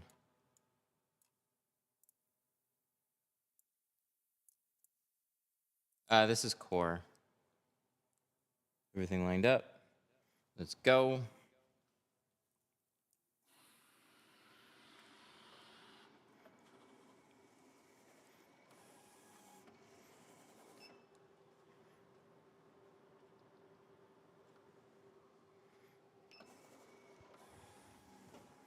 How much is that one? Like $8,000 for that machine. Why don't you love ASWF?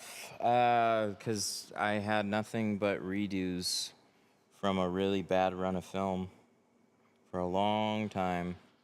It was bad for business.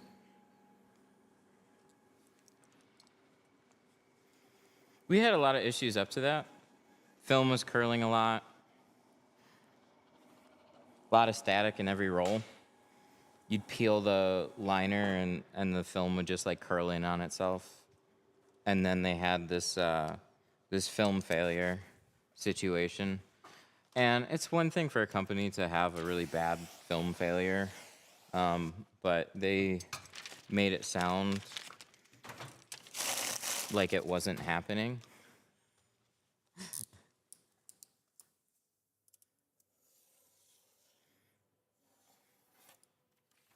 So, like, we continued to use, like, we had a couple of instances. They sent us a replacement roll and said, like, we haven't heard from anybody else, when in fact they heard from, like, a lot of dealers.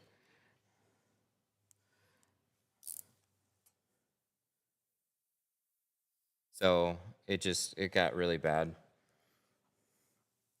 If they had just said, like, yeah, we've heard from some other dealers, we're having some issues right now, we're going to send you some other film, and just, like, kept us updated with what was going on, it'd probably be a little bit better of a situation than it was. But just, nope, everything was okay. Turns out, like, hundreds of dealers were having issues. And it cost them a bunch of money, and they lost a ton of business, including ours. And now every time somebody asks me about ASWF, I get to say that story.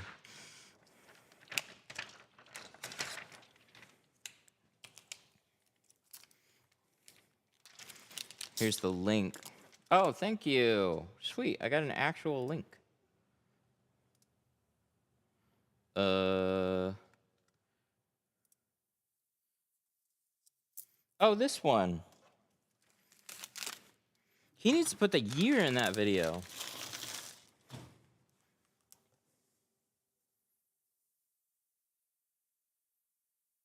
No, this isn't. I don't think. No, this is 3 years ago. No, this is the old one. Is there a different one?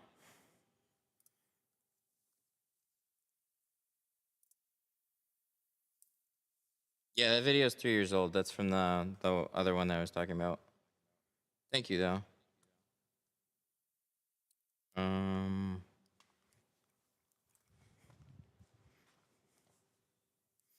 Let this dry.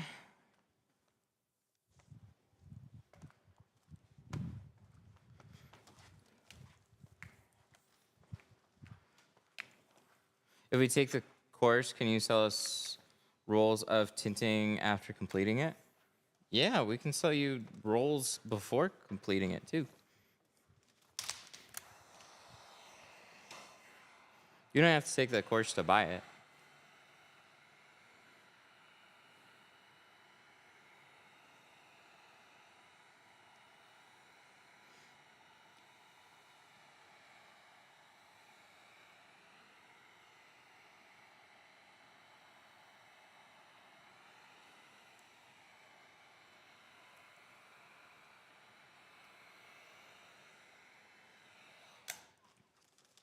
That one's ready.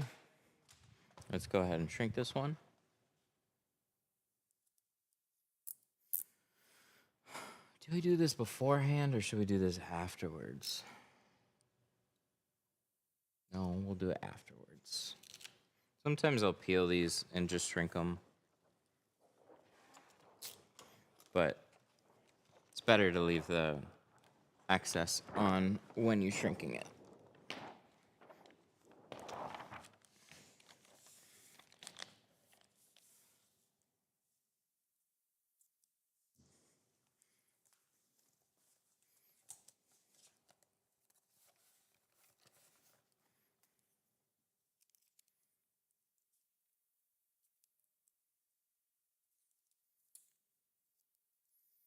The only difference on the K5, well, looks like there's a brake light difference. So this one, I'm assuming too, because it's got a glass roof, they just styled the headliner different. And if there are bolts, I don't have direct access to them. So we have to be a little creative with how we're tinting behind that brake light.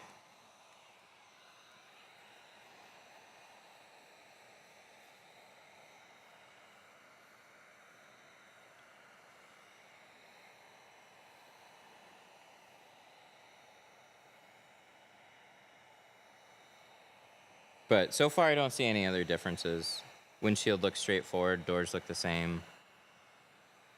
Even the brake light on the back, like it looked the same until I like hopped in there and I'm like, ah, shit, what do I do now?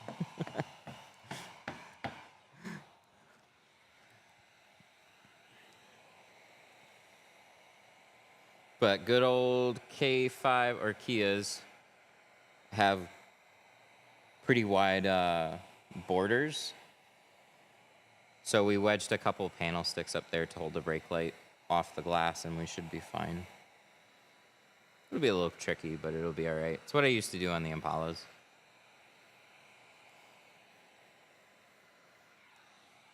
Getting tints is so ratchet.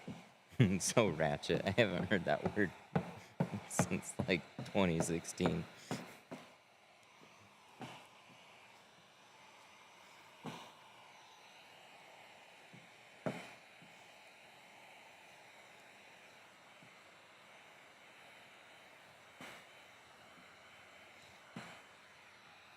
I was looking for a ratchet for this, the sockets though.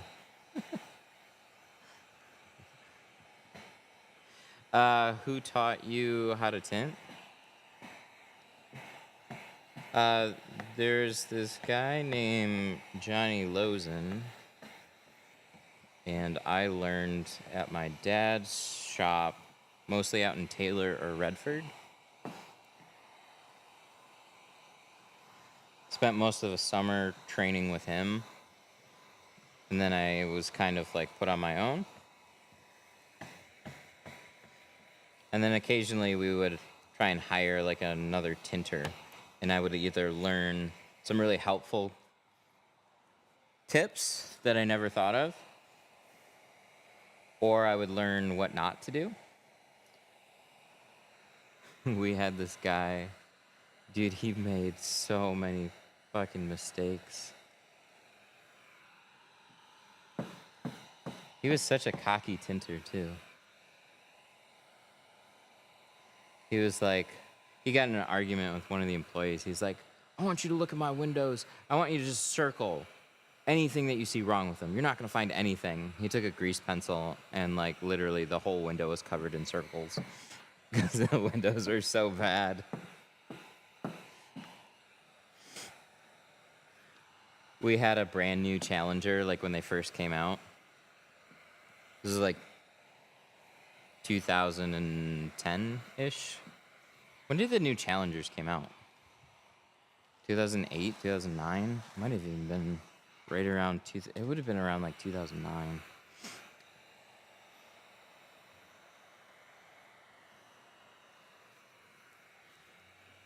He had this ratty old tool belt and he put a bunch of staples in it and he was so proud of it. He's like, look, I got my favorite tool belt. It's going longer. I was like, nice. And then he took that tool belt and he was wearing it and he put scratches all on the side of a brand new Challenger because he like wasn't paying attention and it scraped all against it. Like a couple $1,000s in paint damage on a brand new vehicle. And then he ended up stealing our shop van.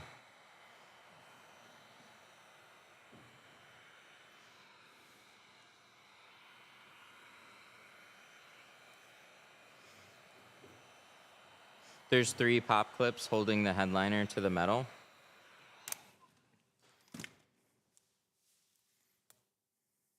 Are they invisible?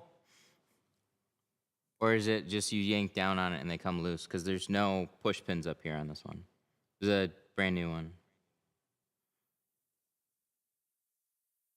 Or you pull down the same way. Because I know the 3 push pins. But that's on the last one. This is the first headliner I've seen like this one.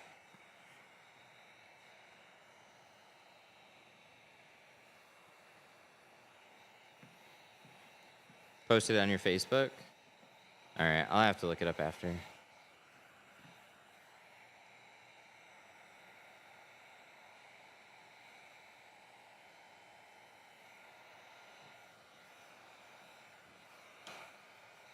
You're the reason I have a thriving tint business now. Thank you. Hell yeah, that's awesome.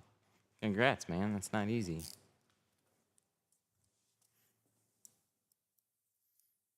I like the Facebook group.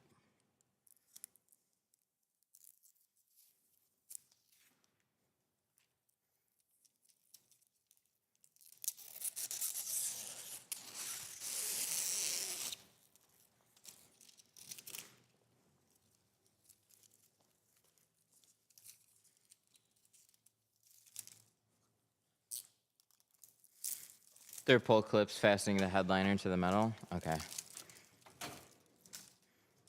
I'm going to look it up after. We should be able to get this one tinted like that. And then I'll study up on it afterwards.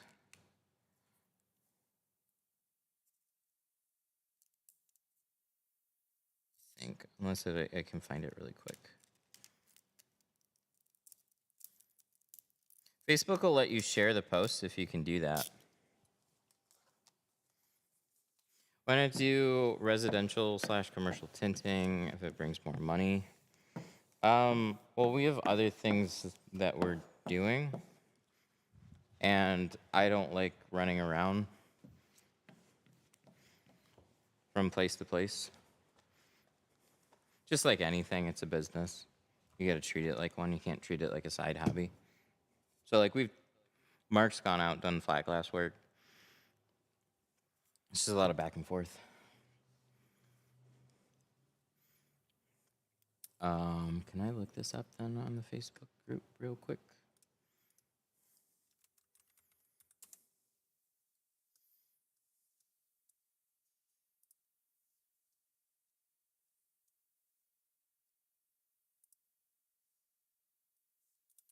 Yeah, K5.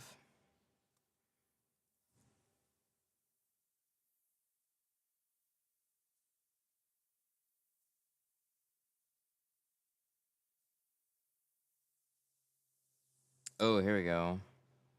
Here's a topic on it. Same as before, but the headliner is fragile.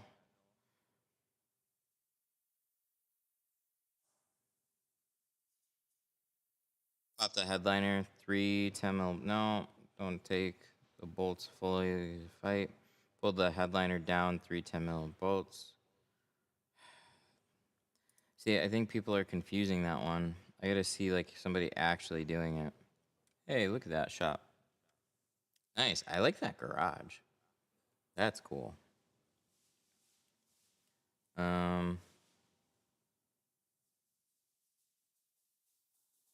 Oh, brake light removal. Yeah, here's another topic on it.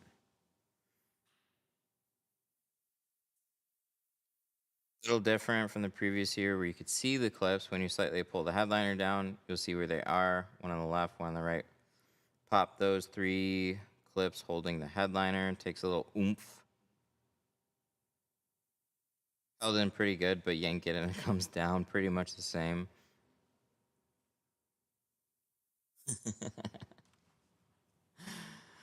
All right. TikTok showed somebody pulling it. That's good to know.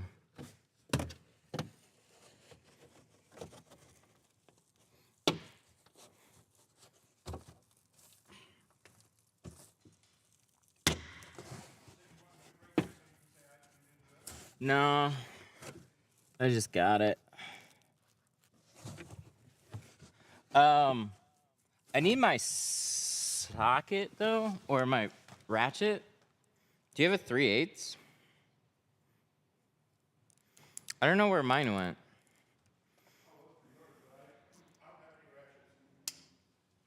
Shit. The last time I used it was that battery on the Ultima. Yeah, I'm kind of. Oh, here it is. It was buried. Perfect. Okay. Well, we found what I needed, so now I can get it. Is it a 10 or is it a 13? We'll bring both just in case. Watch the TikTok. I would. It's a little hard to pull that kind of stuff up when I'm streaming.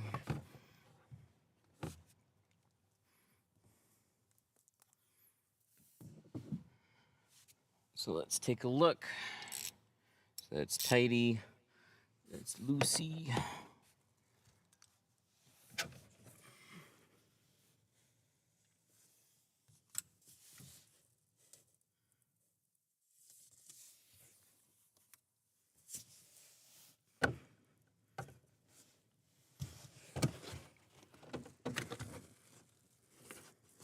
Oh, there it is.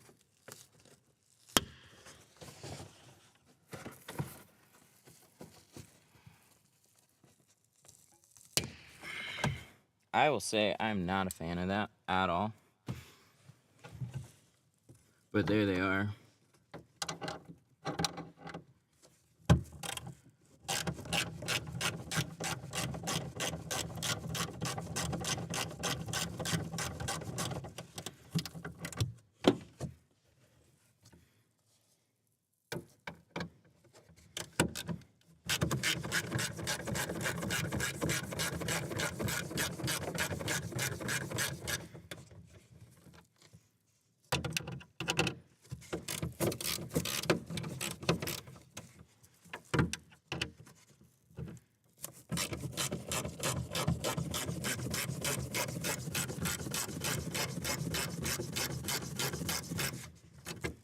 There we go. Yeah. I have mixed opinions about that one. So, we did it. That's what we want. See how that's loose now?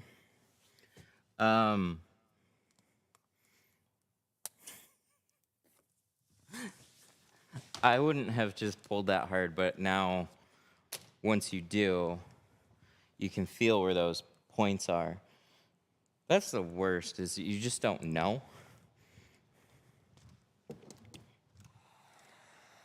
So I'd never put that much pressure just on a headliner without knowing that in advance.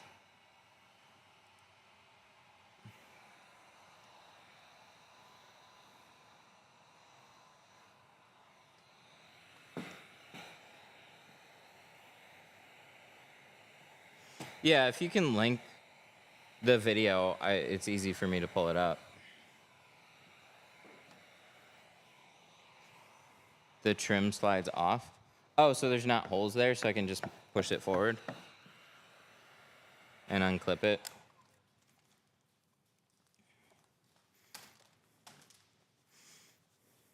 Is that what we're saying? Or no? No, it doesn't go forward.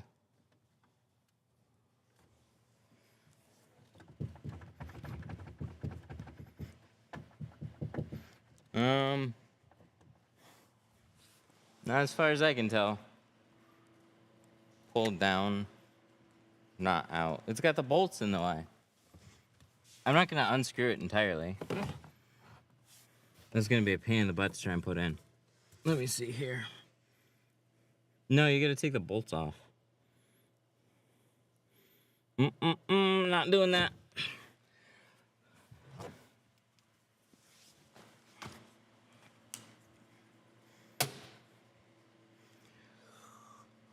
Nope, it's staying like that.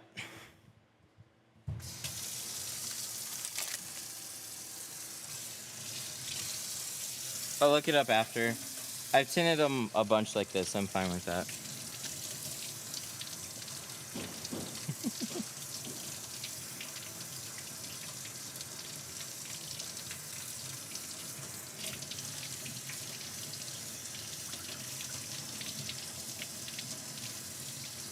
Are you talking about like the trim on the brake light or the brake light itself?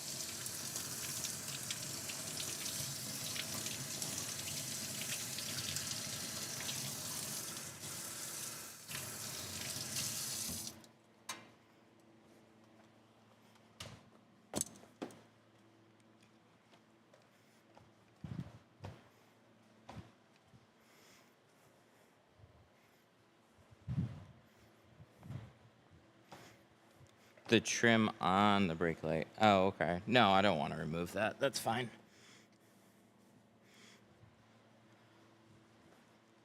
I never knew that about them. I've never needed to take that off. I'll look at the video afterwards. I just needed to scooch it down out of the way is all. I don't need to do anything else. But now what I figured out with this, with the panel sticks, I don't even know if I'm going to loosen it up next time. I just don't like having to pry that hard on anything in a car. It's a little extreme. Like, it's fine, it worked. It's just a little bit much.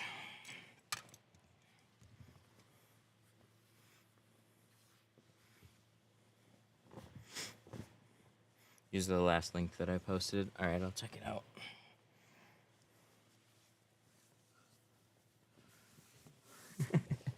It's cheaper than Audi parts. Look, my whole job here is cheaper than Audi parts.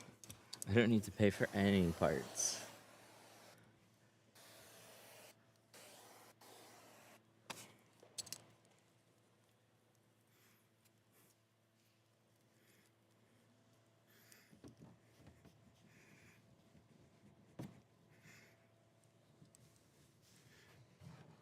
But I tell you, that's why I like my Facebook group. People tend to run into situations before I do, and then they post about them. And then when I run into them, I got reference material for dealing with it. It's good stuff.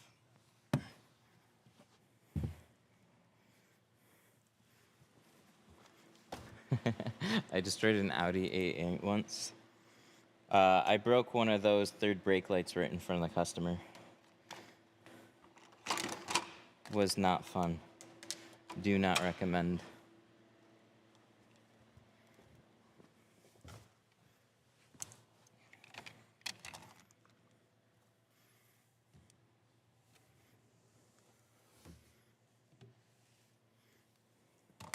Do not recommend.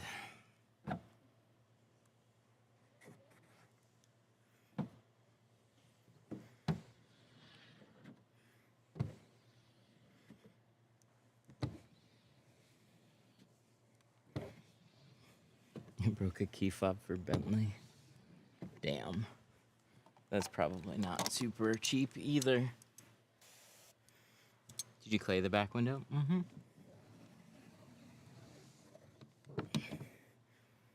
How'd you break a key?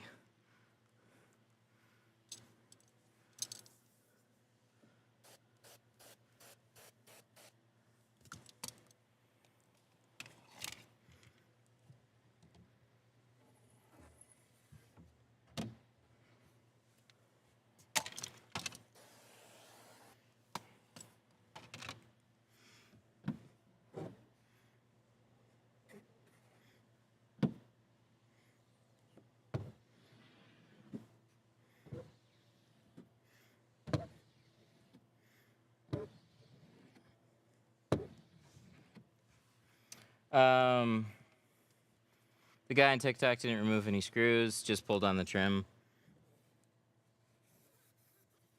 Ah, I see. A friend threw me the key and I dropped it. Some friend. Holy shit. Hey, here's your Bentley key. Fucker. Dude, I'd be livid. Those are the kinds of dumb things that doesn't need to happen.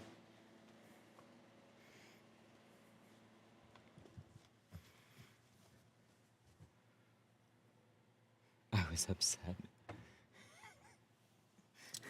Understandably. Probably a little bit more than upset.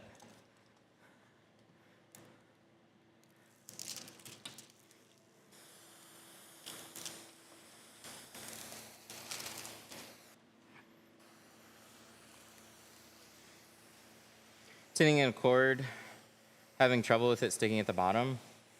Try cleaning the bottom with alcohol. Put it on like a scrub pad, scrub it, see if that helps. I don't know what it is about Accords. I hear that. I've never had that happen personally, but you wouldn't be the first that's mentioned an Accord. How do you get that much pressure in your tint keg? Put your air compressor to like 100.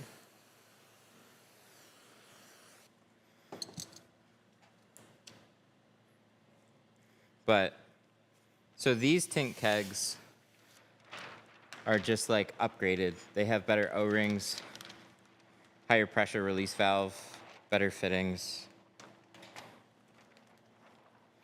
I just saw a post in the Facebook group that's like, well, I just got a keg for 30 bucks and then you don't need to spend 300 bucks on a keg. Just buy about 100 bucks on Amazon parts. And it's like, you got like aluminum fittings and a plastic handle, and it's like, well, I don't blame anybody for saving some money on stuff and DIYing, but it didn't show the same thing.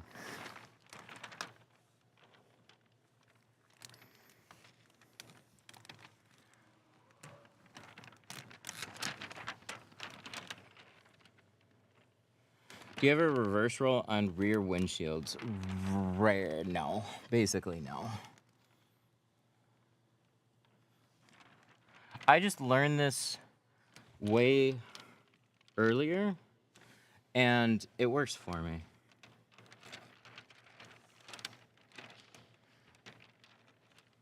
So, I like doing it this way. Makes a little bit more sense with like a top brake light here, though.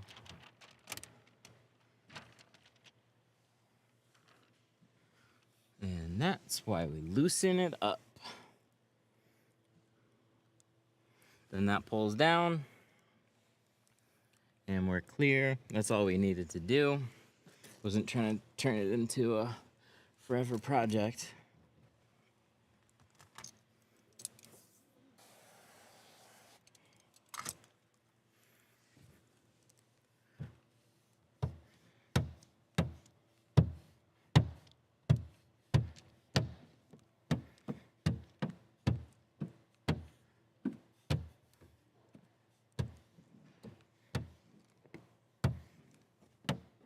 Rear computer BMW, $1,600. Yes. I haven't had that issue, thankfully. I see too many people treating every car like they're like every car. And there's just certain companies and brands that you just have to treat a little extra special because how they do stuff.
All right, let's check it out.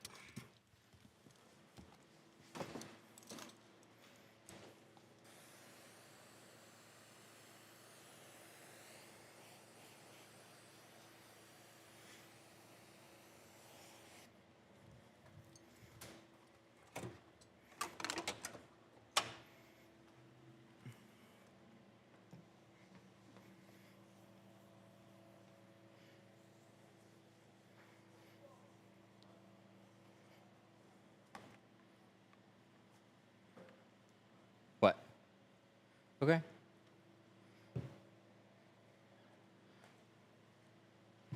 I can watch her.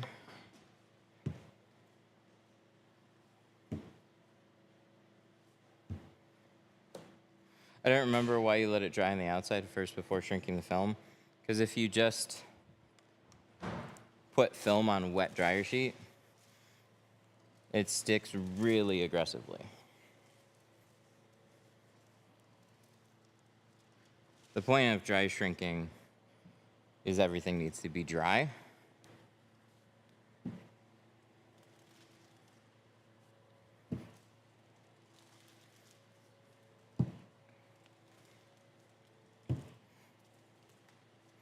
We should probably take care of this one, right?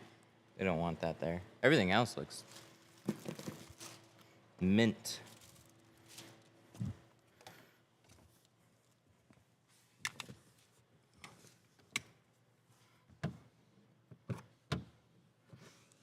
Beautiful. I like it.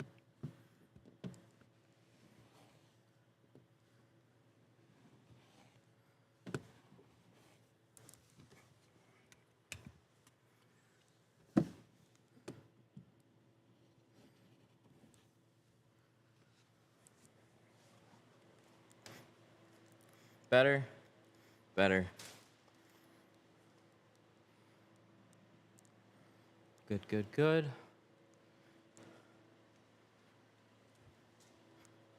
Shit, I don't see anything.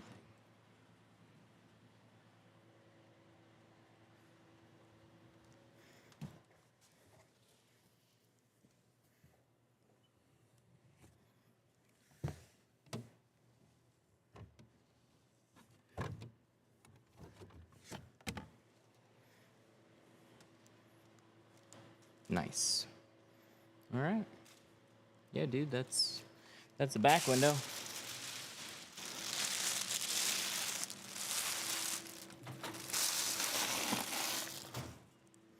Let's do some quarters, and then we have a small windshield to do.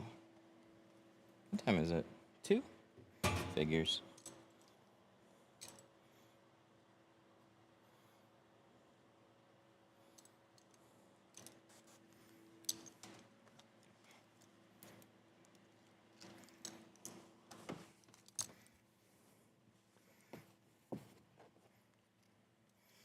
Is the K5 back window hard to tint? Brake light gets in the way. We just had a lovely discussion about it. I'm gonna look up a video after the fact. But there's clips in the headliner still. You just can't see them anymore. But from like the same type of points, you can pull down, and then a few bolts, and it'll come out or loosen up.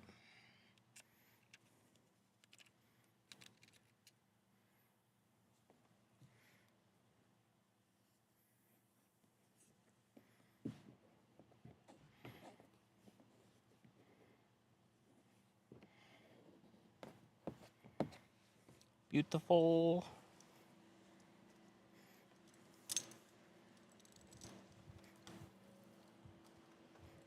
You have the little squeegee in your store? Yes. It's called the Quarter Pro. Comes as a set. Comes with a few different ends.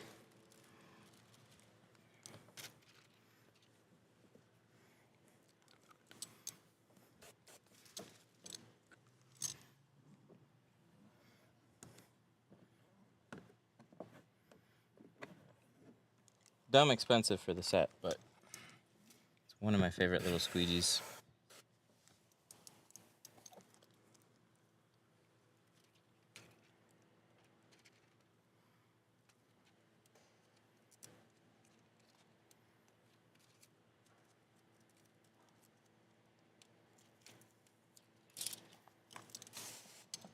I wish he would ship to the UK. I wish shipping to the UK made sense. I'm sorry about that. People, so we did it for a time. And we just got a lot of upset people. So, like, we tried to keep costs. It's like you just hear it from, like, all ends. Oh, it's expensive. So, like, we were trying to keep it as economical as possible. But that's through USPS. And our site didn't take into account VAT charges for different countries because it's like it just wasn't programmed into the site because it wasn't that sophisticated at the time. So then it would take, you know, even with it being cheaper, it took a while. Then it's got to clear customs, and then people get hit with VAT charges when those products arrive. And it was just all in all kind of frustrating for everybody. It's like we don't want it to cost you extra money. We don't know that it's going to cost you extra money. Every country's different. Every country has different laws and rules and regulations. So it was a fraction of the sales that we had, and it caused like way more issues. So we just stopped shipping internationally.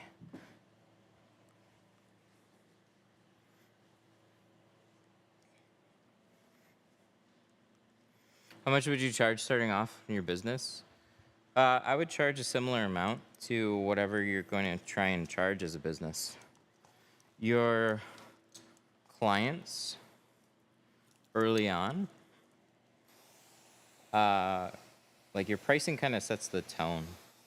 So if you're just trying to be budget to start up business, what tends to happen is you just attract a lot of budget-oriented people. I'm not saying you shouldn't be competitive, but just realize if you try and be too competitive, that's all you'll really attract in the beginning, and it's going to be really hard to grow your business if you're like, well, you know, I'm pretty competent now, I'm doing well, I'm going to charge more. Your current customers are used to paying less, and they refer people that also want to pay less. So that kind of stuff adds up.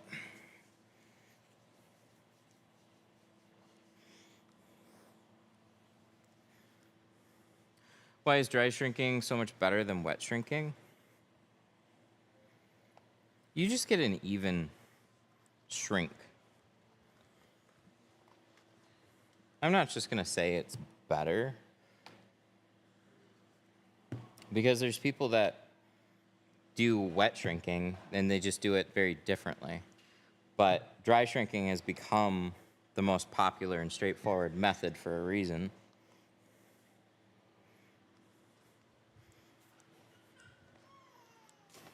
Ooh, I know. We're still here. You are not abandoned. She's probably tired.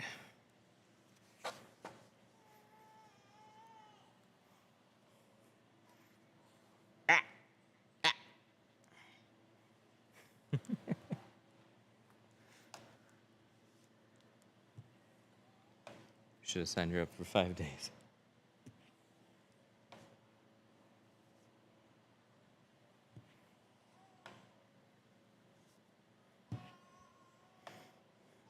I see you're doing one of the hardest cards in my opinion. I wouldn't go that far with it. The doors are definitely tighter. Best advice I have for the doors is just you can pull seals at the bottom. And just don't cut your patterns too wide.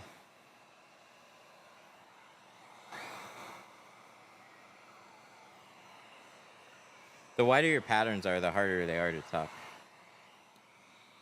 She's doing pretty good. You all right?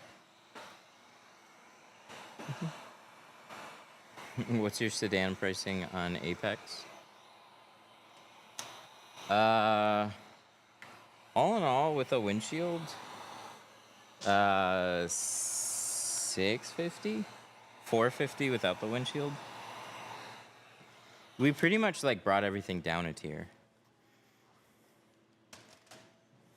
So we haven't really adjusted things too drastically. Starting price is still basically the same, but you get carbon instead of Pro Classic.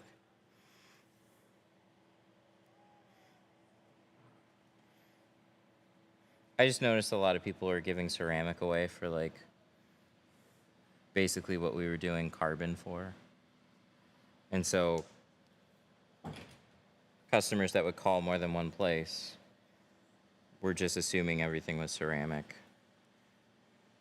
So we've almost taken that approach.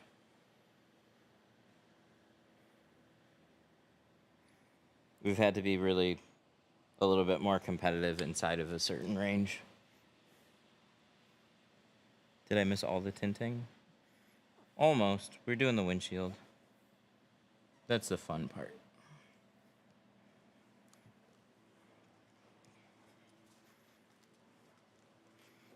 Is that knife tape? No.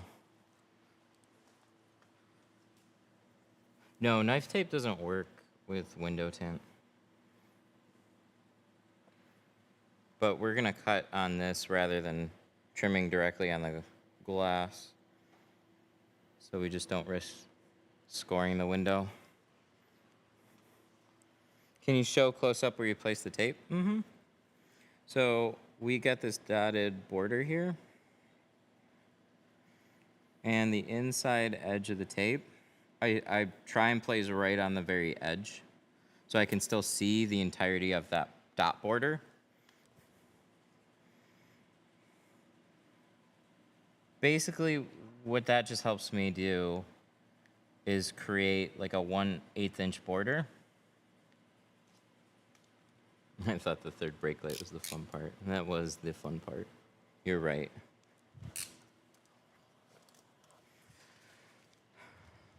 So there aren't any hard rules here with like how wide does your windshield pattern have to be.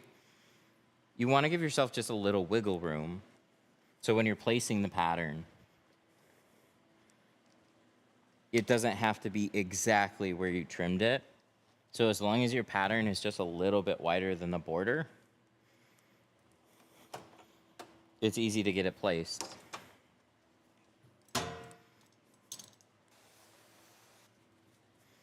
So my thinking on this is I'll put the tape really close, like try and put it spot on to where I can still see the dots. So anywhere that I cut on that tape is gonna be fine.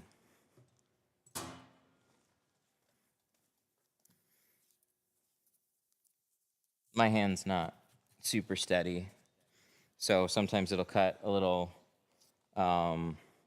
near the inside edge of the tape or on the outside, but as long as my blade is on the tape, I'm not gonna have a gap.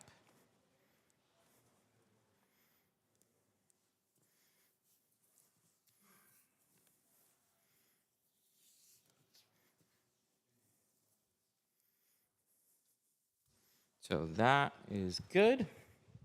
Now let's let that dry. While that's drying, I'll finish up the back. Tighten up the brake light.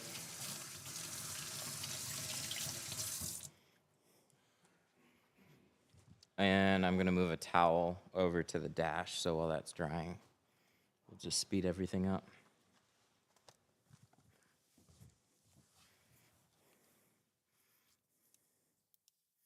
Start to see the edge on the dot matrix. Yes, yes it is. That's one reason I like the tape, is it's white so you can see it.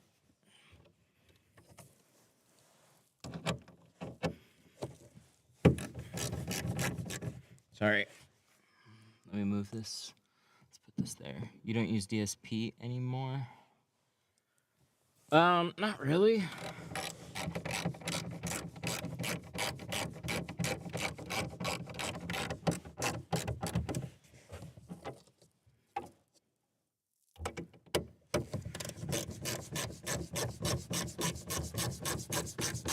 I gotta stock some for the store though.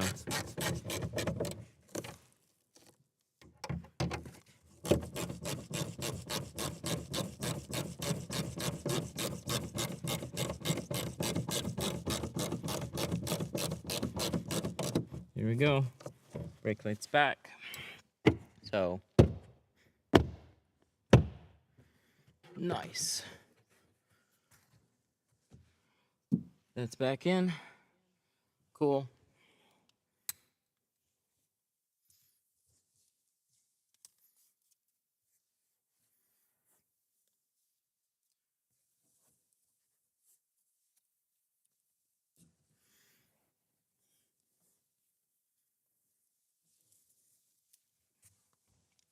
No, the most consistent product that I've ever used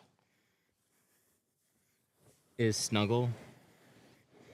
And the thing is with Snuggle is you can put as much as you want on it. It's not gonna hurt anything.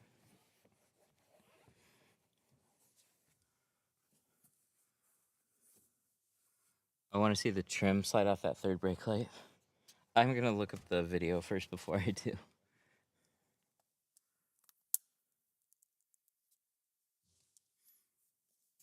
I'm not gonna do anything with the trim on it. I didn't need to remove it, but I'll look up the video first.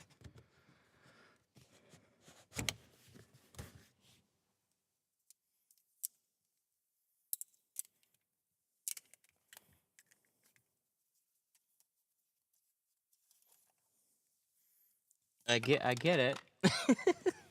I get what he did. I want to see it first before I go and do it, is all.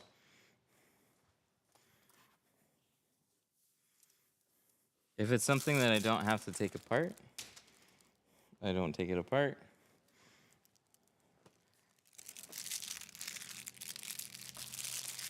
The trim is not clipped all the way.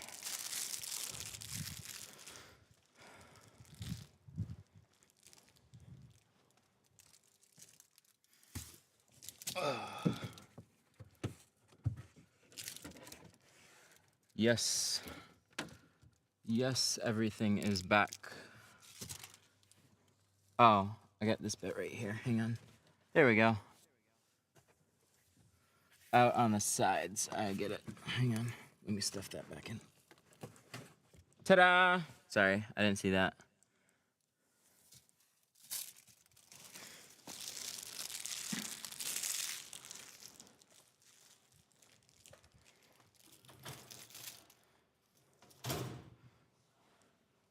So it's hard to see that with limo. Out of the pillars. Yep, that makes sense. All right, let's get us a piece of film. We got extra quarter here. We don't really need that. 35. 35's right here.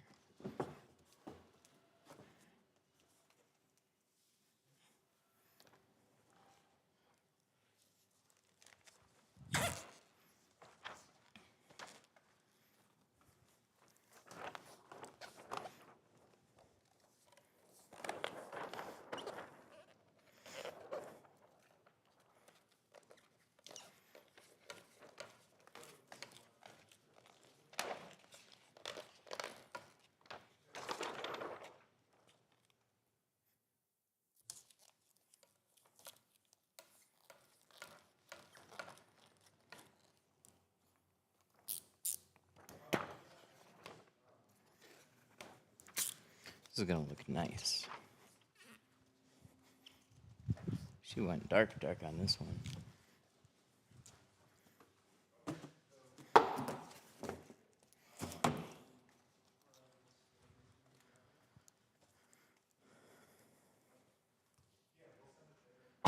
A roll is 100 foot long? Yes, the standard roll of film is 100 feet.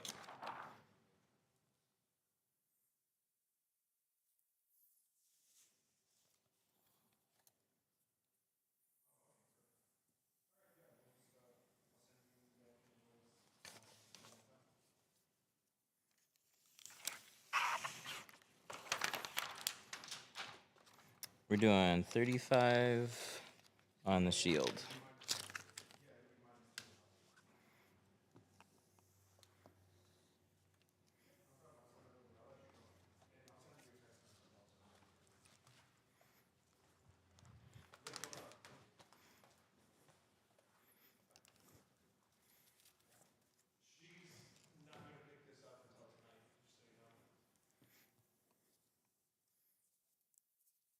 Okay.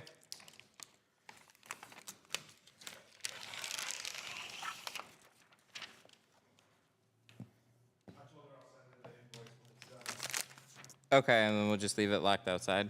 Yeah, she said she can lock and unlock it from her key app. Okay, cool. So you're doing C2 ceramic at your old carbon place and Apex at your Pro Nano price? Yeah, exactly. We're a little bit... We've been playing around with pricing for a little bit. We had this stretch near the beginning of the year where, like, we weren't really getting many leads. And the leads that we were getting just weren't booking. And then that kind of went on, it kind of went on, it kind of went on. I'm used to it getting busy and slowing down some. But that was a long slowdown. So I have a company running ads for us right now. And pretty quickly we just started getting more leads, but we still had a hard time booking. Now things have gotten to the point where we're not really booking out super far. But we've been busy all this week and busy all last week. And so, like, we're booked through this weekend and just staying steadier overall.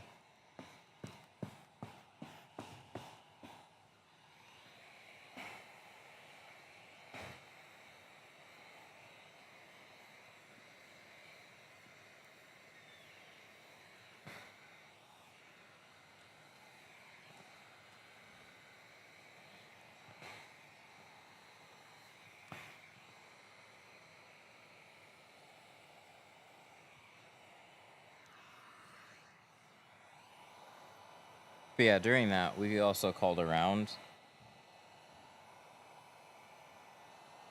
Like, we were more expensive than an X-Spell shop near us. They're... like, you hear X-Spell shops being expensive. They are pretty average or below average. And then there's just a handful of other people like that around us. And they're all doing, like, paint protection film and vinyl and running ads and stuff. And so when people are calling around and trying to quote something, they're just hearing all of that.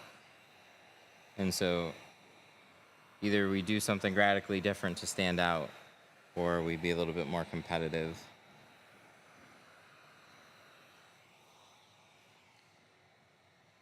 What shop? What state? Detroit Tint Studio, Sterling Heights, Michigan.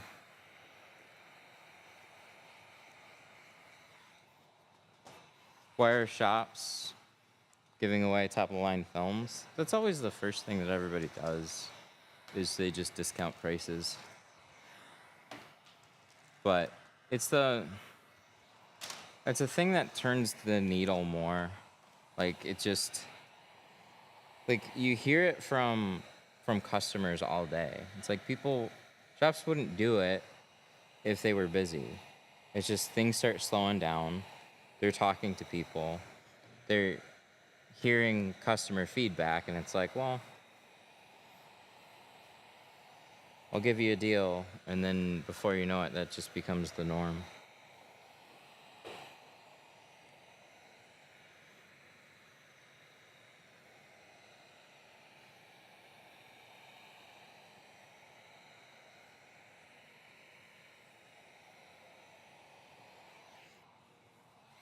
But yeah, I mean, the nice thing is that there's still a pretty decent range. So, like, I'm not hearing, like, I mean, there's always shops that are going to do jobs for like $100, but that's not the norm. People aren't that desperate.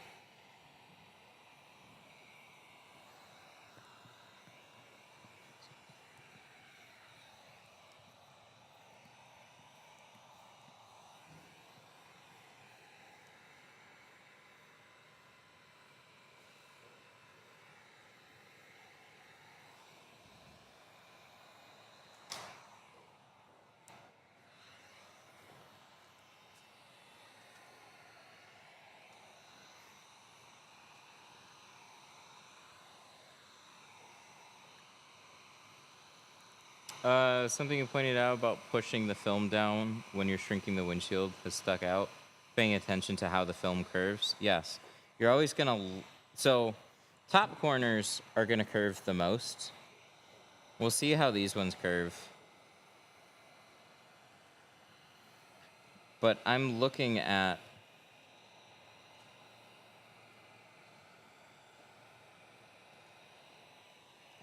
how these air pockets rest on the window. So I shrink it. The more that you shrink it, the tighter this is going to get. You just shrink it down until you go from this to these. See how they're pointing basically towards me? Look at them like little ocean waves. So if they were a wave, they would go like this until they hit a shoreline, right? So your film that's still loose, we can't card this down yet. This hasn't been shrunk.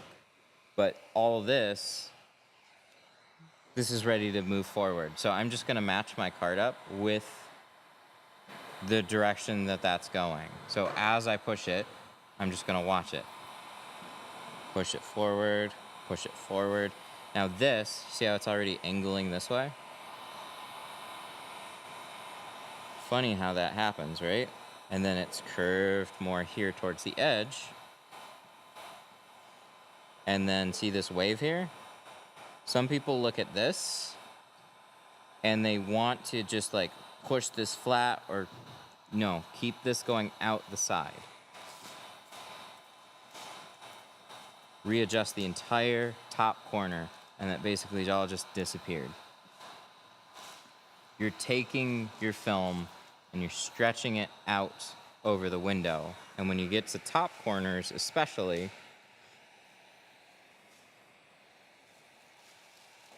you're stretching it out towards the edges, just like vinyl wrap.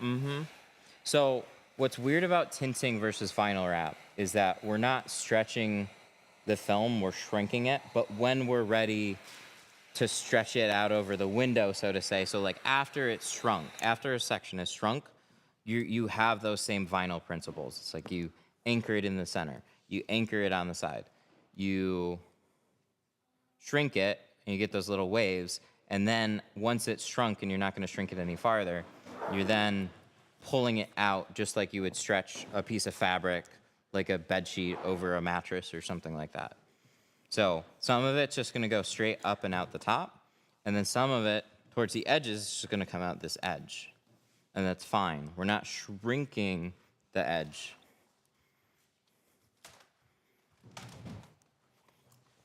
But you're like stretching it out the side. You're just pulling it flat.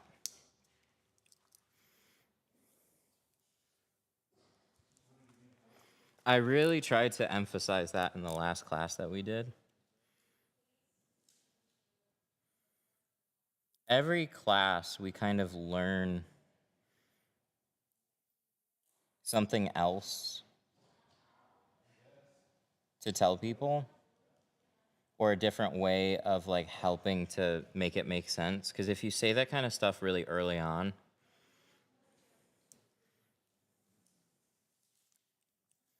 it helps with their practice. They'll pick it up a little bit faster.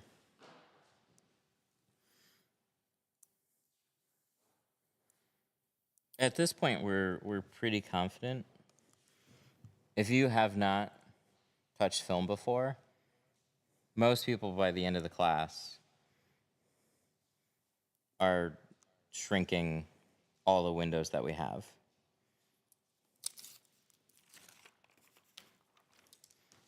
The rules are pretty simple. So when you see them in person, when you have little corrections pointed out, it helps a lot.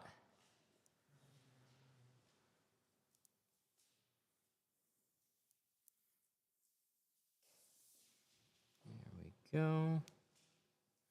See, my cut's not perfect. There's some areas where it gets a little closer to the edge, both the inside edge and the outside edge.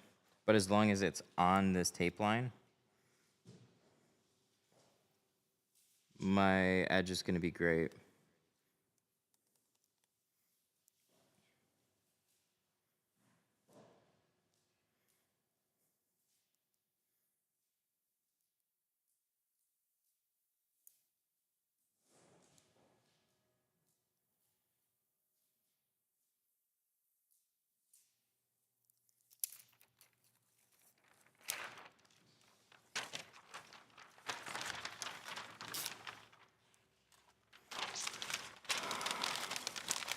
There's still so many bubbles. It's not installed yet. It's shrunk. Film's on the outside. It's got to go on the inside.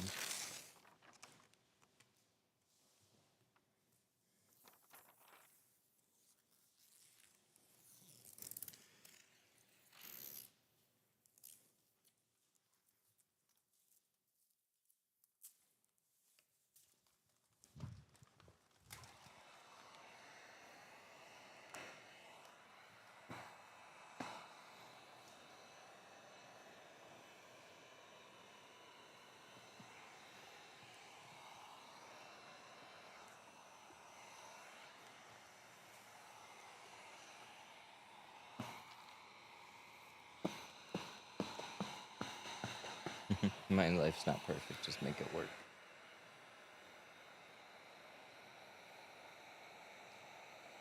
So we're going to tighten up the top and the bottom. A little bit of extra heat there. Making sure everything's going to lay flat.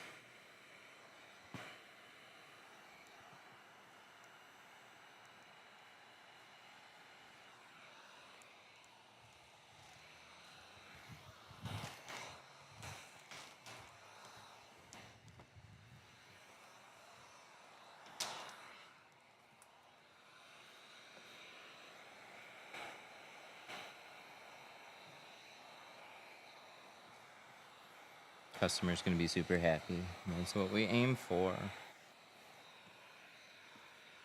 We hope so.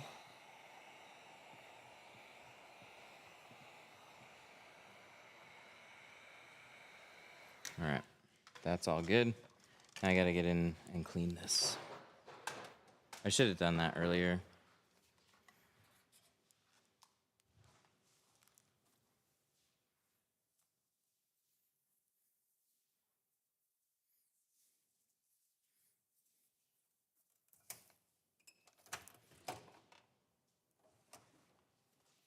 Do you like that card more than the bigger felt card? I've been using them a lot lately. They're both. The answer is they're both good.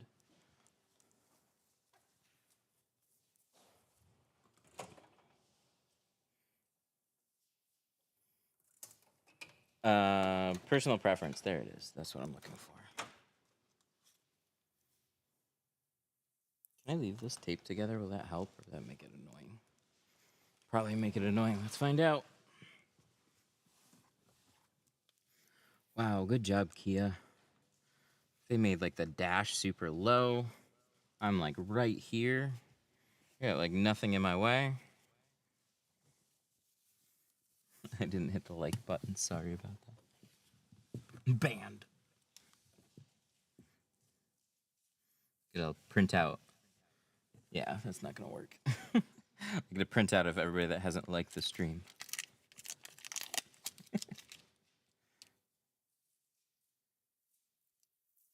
I hardly like things. I use the like button as a save button if I want to watch something later. I like it.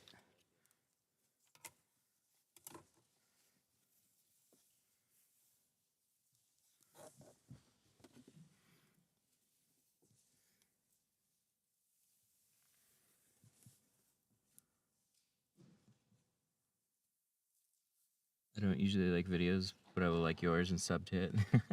Thank you. You're a cool dude. I appreciate it.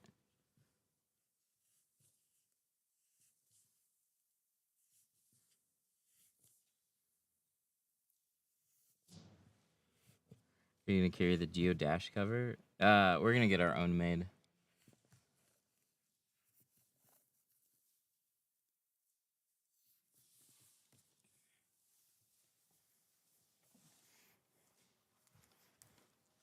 See, a lot of the products can only be at a certain price point if you're sourcing direct from a manufacturer. Otherwise, everybody's got margins on them. So I don't want to carry them at like X amount more expensive.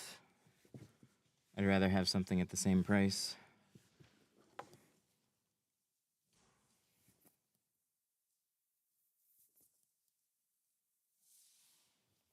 Yep. Liking, all that kinds of stuff. It helps. I don't know how much, but I appreciate it. Look at that. That tucked in there so nicely. Doesn't always work out that way, but it worked out on this one.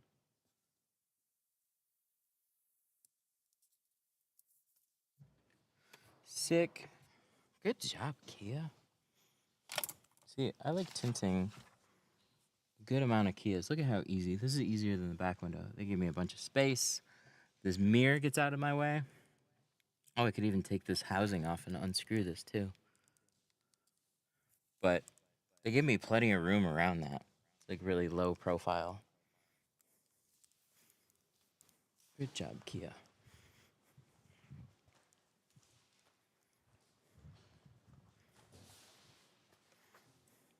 You're gonna forget the push stick? Oh, and the cup holder? Yes. Yes, I will.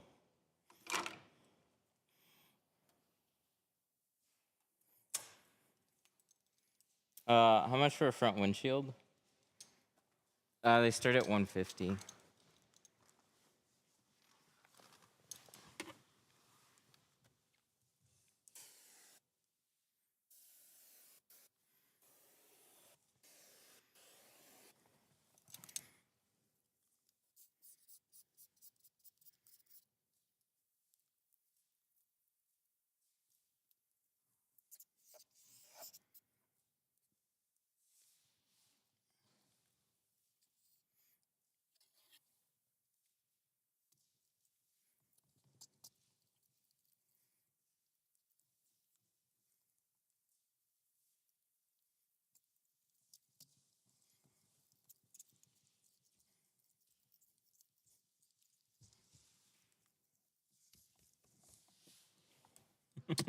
Leave it in there as a souvenir. All right.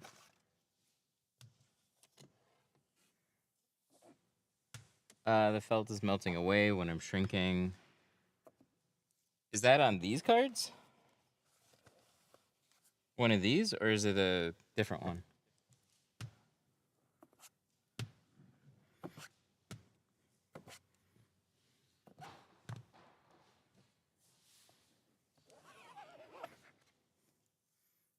What kind of soap do you use? Tint slip. It's a different one? Could just be the quality. not all suedes are made the same, but if it's getting, like, as you're heating your film, it's really hot for a second or two. So if you're heating it and pressing it down immediately, that suede is definitely taking a lot of heat. Suede or felt, whatever the material is on yours. These are really, really nice. These are postcards by Tri-Edge. The felt that they, or sorry, it's not felt, it's a suede. I haven't had to replace it yet. They do have replacement strips that they sell, but I just haven't.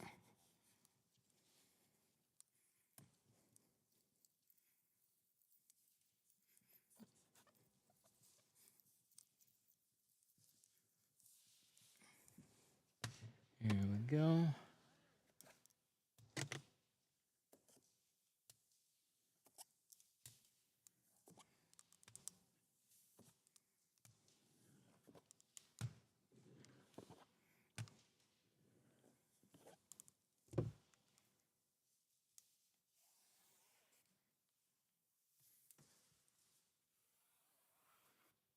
Do you use tint slip to install and clean? Yes.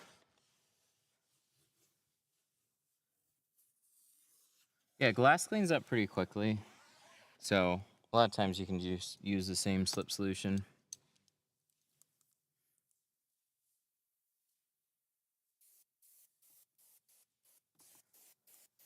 We started giving customers towels and bottles of glass cleaner.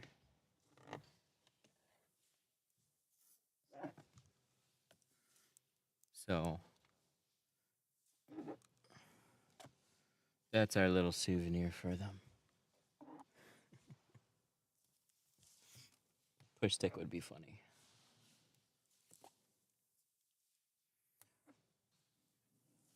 Where's the temporary tag going? There's nothing on here. There's just an oil change sticker that I removed. They can put that wherever they want. Don't recommend putting it back on the windshield, though. There's no real reason to.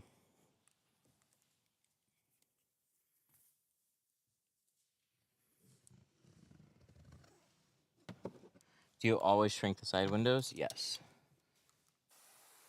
Occasionally I forget to.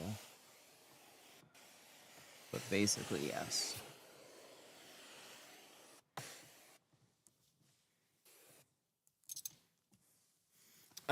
We put it on the towels. So, look at that. We have a little laser engraver here. It's been nice. We can just get towels, and then it lightly puts our logo in the fibers. Not enough to like cause scratching or anything.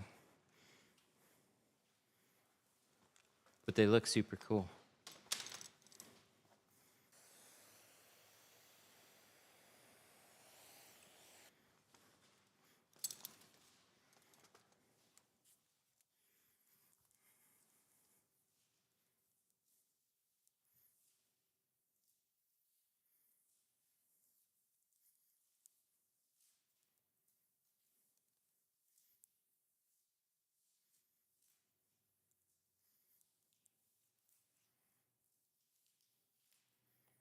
All right, so let's peel this.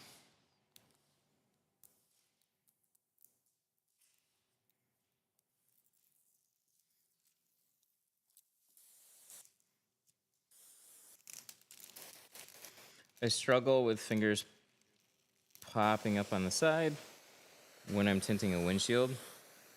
It's really easy to correct.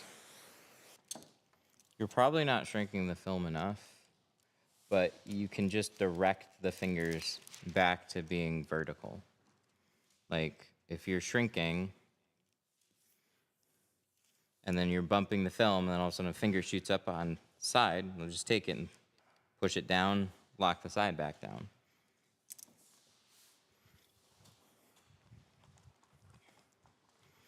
Can you program whatever logo you want? Mm-hmm.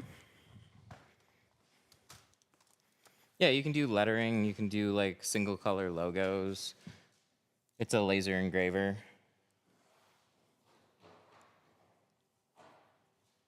So whatever a laser engraver can do. That one's a really low power laser engraver. So with enough passes, you can do like wood and paper. But it's not really good at like heavy plastics and metals and stuff. I just got it literally for the towels.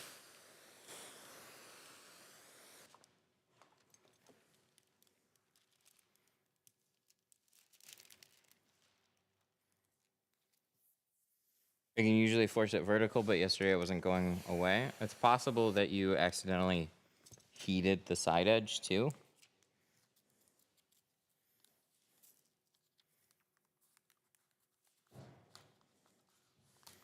If a finger pops up on the side or you hit the side edge with heat, it'll start to curl inwards.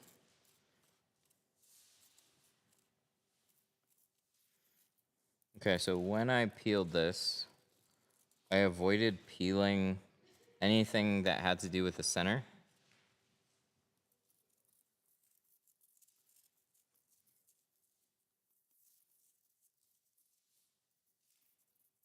So this area right here has not been peeled.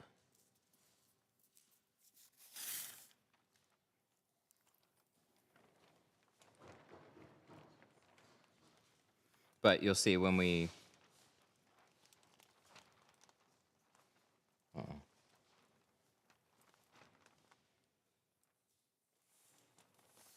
Sorry, I'm listening for a baby crying. Anyways,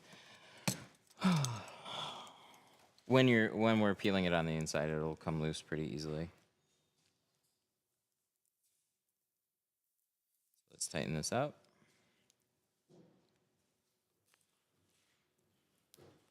Where's my... Oh, that's in there a little bit. Oops. I thought it was flush. It's not. Sorry, one sec. There we go. There's my liner. I was trying to peel the very edge, but there was no film there to peel. So I'm going to unroll a little stretch here, about half a foot or so. I'm just going to rinse it off as well, just because I want to be really thorough. And we're going to hop in here. Just wet the windshield again so everything slides. And then start with the lower corner.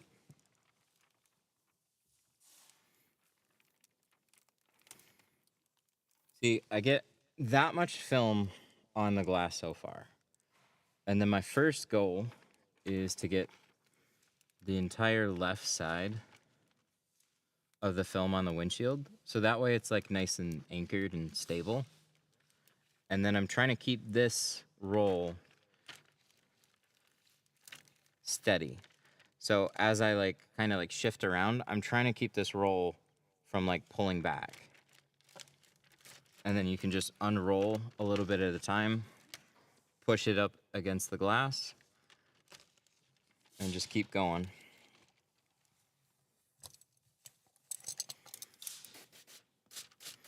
Once I get about halfway across or so, I'm going to peel the liner. And I'm going to use the liner to help unroll the film. And then again, you just peel some of it, push it up against the windshield. Remember, I said the center has not been peeled yet, so I'm going to wet that down once I peel that. Here we go.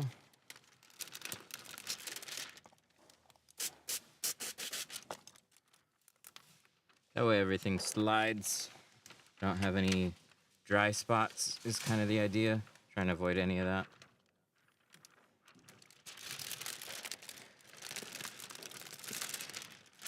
And so this part right here, see where my hand is? I'm holding it up on the glass, but I'm letting the roll kind of drop away. When you get closer to this liner, or closer to the pillar, you can let the roll just kind of like fall off the windshield. That way you can get the liner out. And then tuck this on the windshield without that getting all bound up.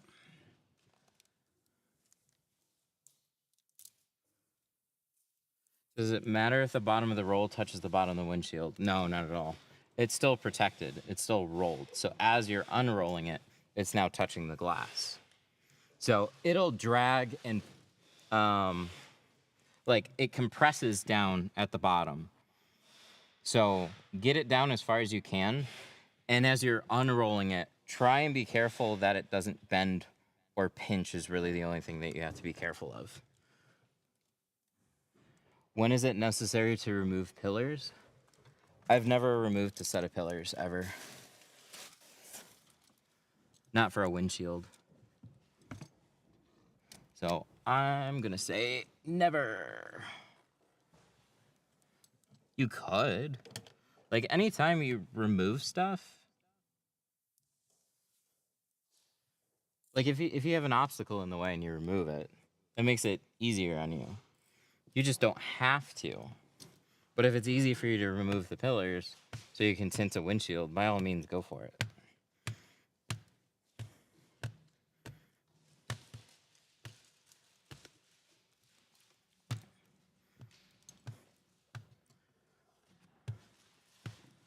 On a Kia, on an F-150, on like most vehicles, you usually have this type of space here.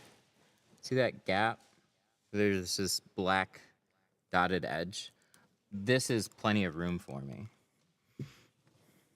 So I'm not trying to tuck behind a pillar, but an Audi or a VW, sometimes those trims and an aftermarket windshield, like it all pinches. So I could see it making a lot more sense to do that.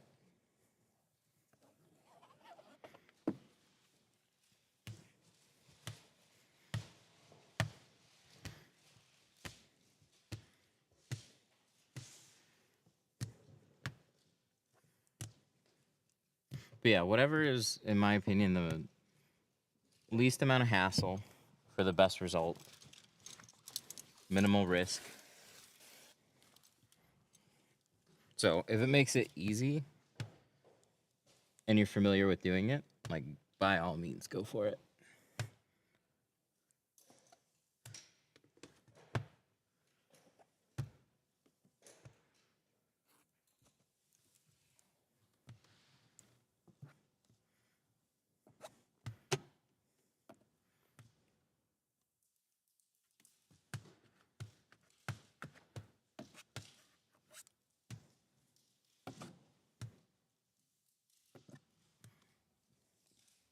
Yeah, it was nice that we didn't have to.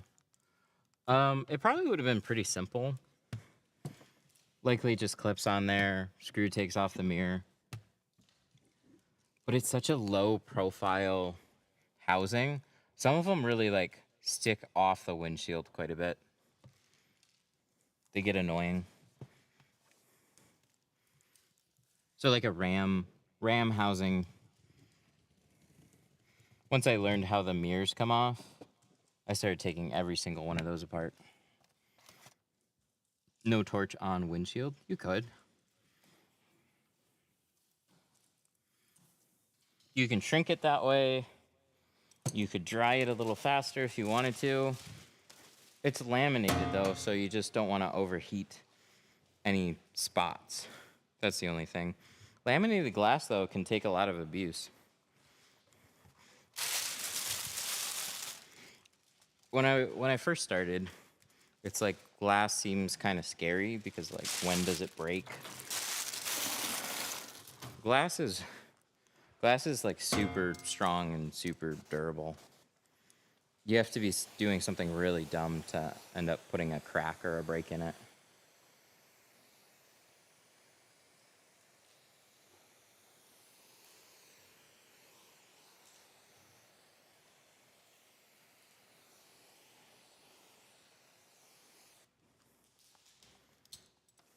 Anybody that's like bubbled the laminate, they got it way too fucking hot.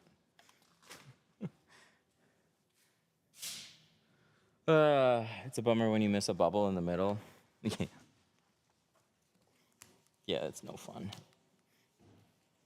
So I try and make just a couple firm passes. So you have like your initial squeegee that gets the majority of stuff out. And then I spray, you see me do it on every window. Spray a window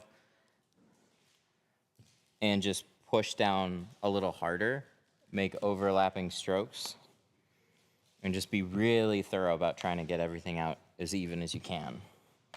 Just do that like right after you squeegee, you make your first pass. Everything's gonna dry out much faster. And you tend to not miss a little thing like that. Is that squeegee you're using on your site now? Yes. It was pretty fast considering trying to figure out the third brake light.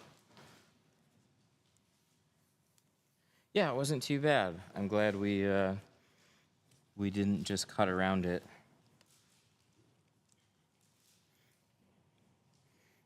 I'm glad I got a couple options for it though. Because like on the next one, I just might put some pry sticks there. I don't even know if I'm gonna pull down. I don't think it made it like that much easier. I never thought of just putting a wedge there. But that worked out. I'll look up that video though. Or I'll say I will, and then I'll forget.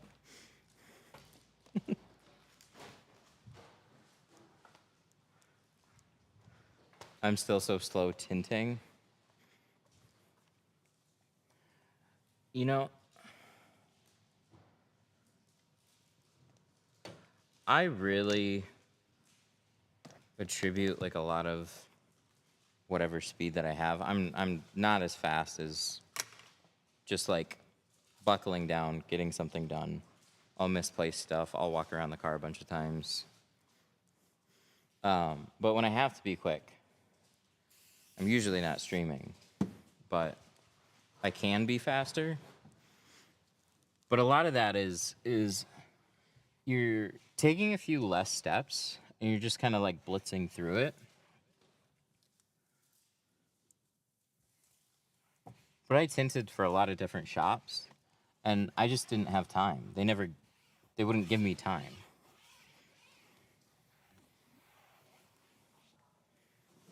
So if I said I needed 4 hours to do a car, yeah, okay. They just wouldn't give me that time.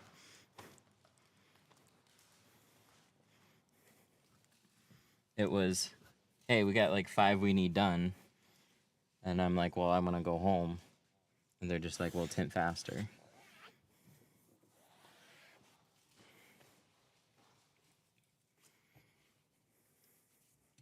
And so you then start to. But if you try and just be as careful as you can and just like, you know, you're way more focused on quality, you do tend to compromise your speed a lot. You can put out pretty good enough results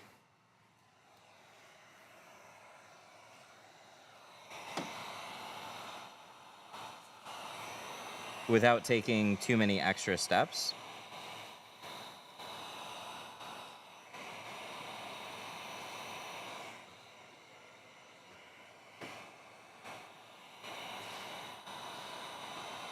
But you just got to get used to sometimes making a mistake, and then you look at it and you go, it should be fine. You just move on to the next window. That's how I got faster initially. It wasn't like every window that I put out, I just got done faster perfectly. It was, I don't have time to fix that because the shop that I'm tinting for never gave me the time to do it.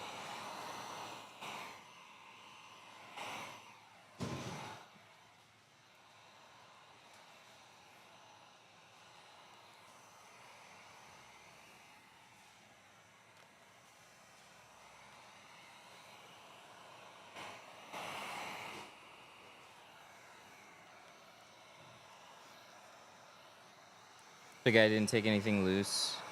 Pulled the... Oh. Yeah, I still want to see it before I do it.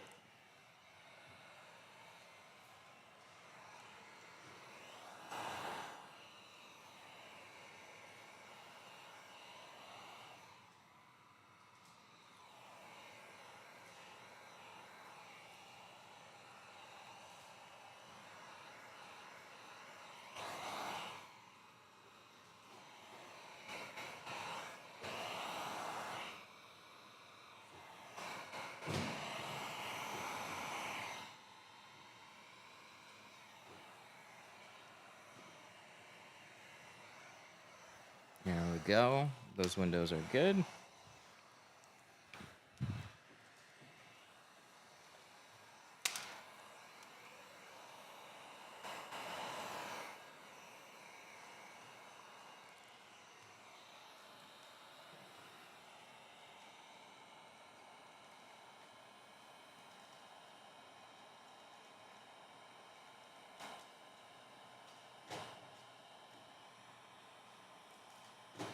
Here's my XL. Stuck in my belt. There we go.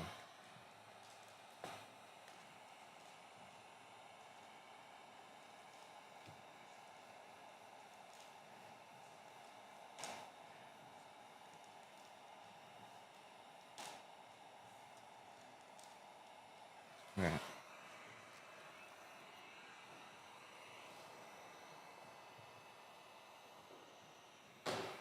Bad water spots.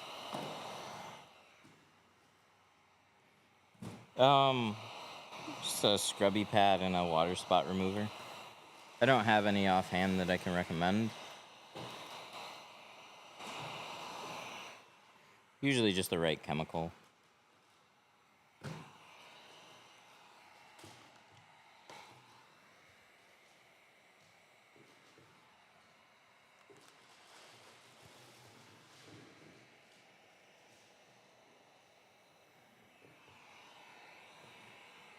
So we got just a little finger on the sides of these. So since they're pressed up against the seals, it takes just a little bit of time for it to dry out. These are laminated windows too, so it takes a little more time for the heat to pass through. That's how I'm taking care of this.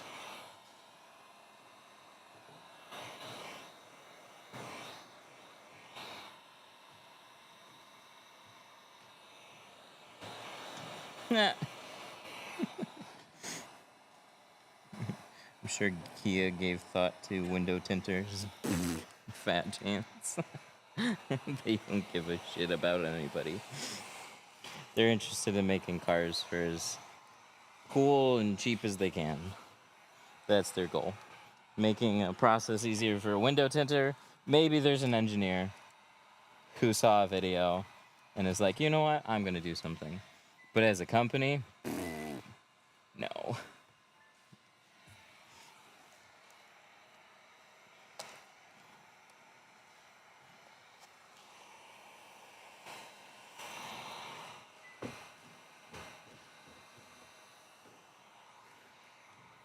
I have a little, see this little bubble right there?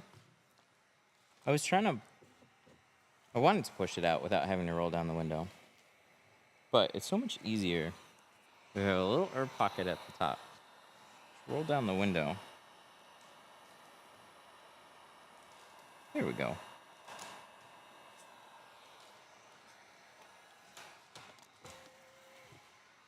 I think if they cared, they would get rid of these front quarter windows.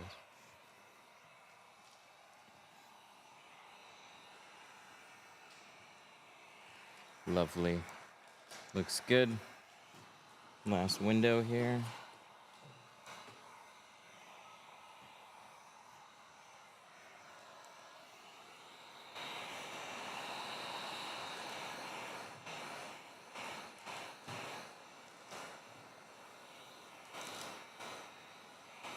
Warm that up. There's the other one right there.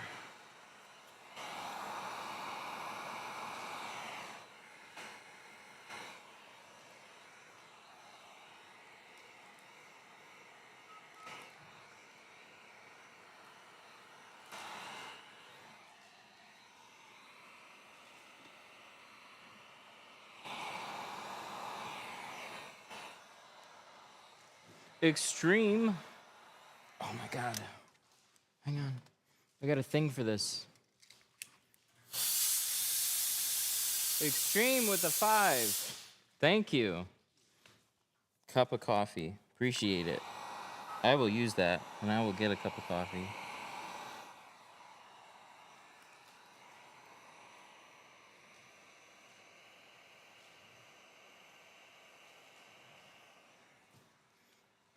Contamination.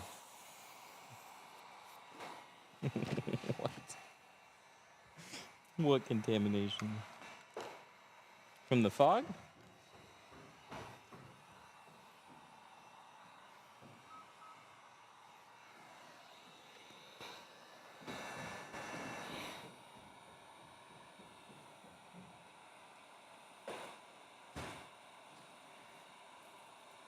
Ooh. Any tips for tinting a 2001 Lincoln Town Car? Ugh. Not really.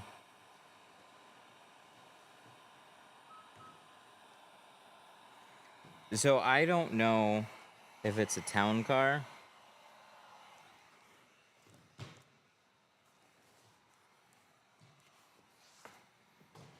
But I got a tool I can show you. Because I think those bottom seals do remove. See, look at that. You see how nice that looks?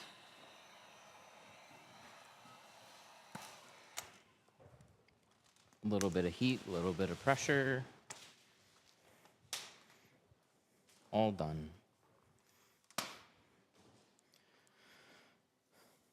So, let me see. This guy. I don't know what this tool is called. So you can take a picture or a screenshot. All it says is patent pending. They sell these on Amazon. It's like a hook tool. But some seals are really deep to get to. So you can roll the window down and then just like reach that, like you pull the panel back, roll the window down and reach in there and you can pry out the seal.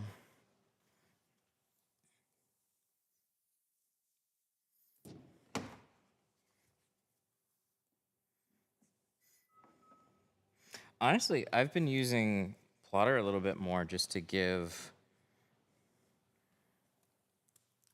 patterns more of a fair chance, I guess. I don't know. It makes my life easy. I never, like, what makes me super frustrated about software is spending the time in the film to cut, shrink, and install a pattern just to find out that it doesn't look very good. It doesn't fit right. Like, that's just a waste of everything. So there's such like a... Ooh, should we get something else? There's such like a steep like penalty. Like, yeah, your film cost isn't like crazy high, but it's all the time and effort. And then if I can just hand cut it myself in a similar time frame, why wouldn't I just do that? But when a pattern lines up really well and you just saved a bunch of time, like, sure, I'm all for that. I just want to be able to rely on some consistency with those patterns.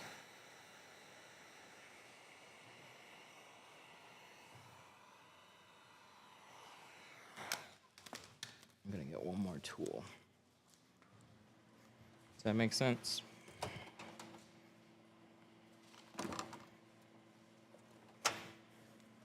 But I'm not just gonna do like a mediocre job.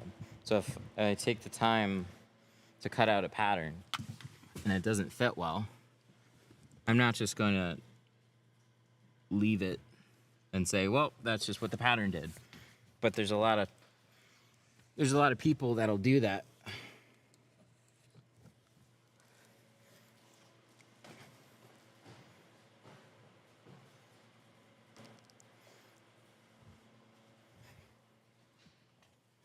Sick.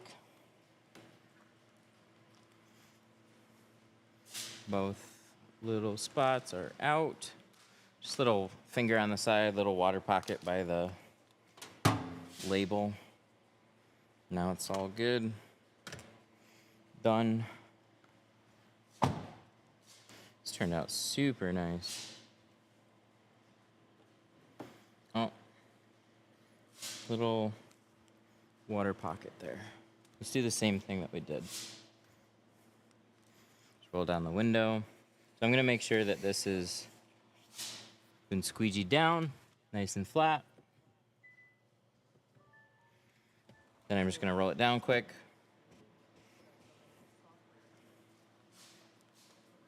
So like, and then we just have a little pocket there. So press that out. So if you have something in the top corner to press out, you can absolutely roll the windows down right away.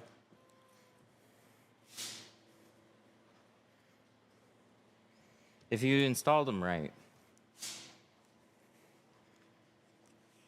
you can do that. At least in most cases, I think.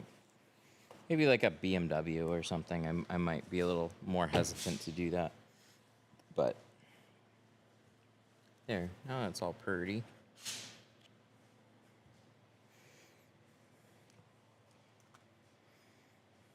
Whew. What tint should I use? I don't know, this one's pretty good. This was GeoShield C2 Carbon. I'll do a quick TikTok video outside for this one.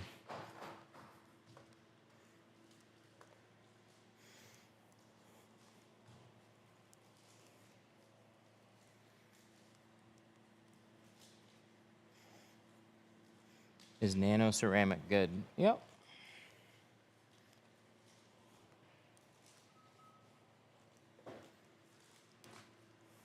Yep, ceramics are the best film.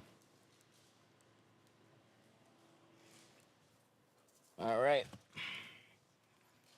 Does that do it? I got the key. Look at this key.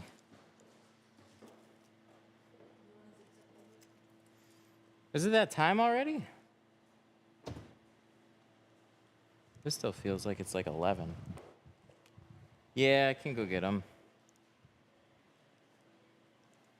Oh, I love the color scheme of this one. The gray looks sweet.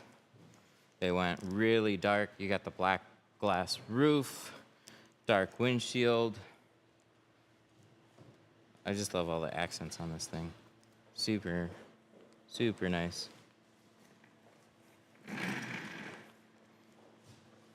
It's just a Kia.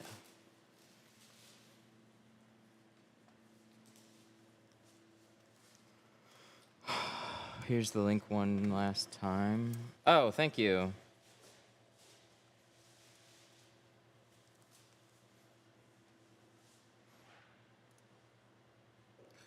Connect the two objects that are the same. Thank you.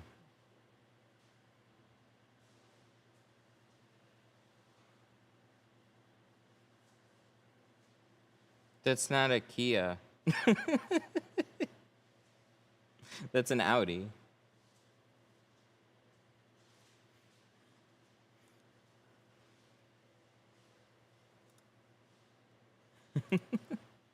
Yeah, this is an Audi brake light. Hang on, let me refresh this.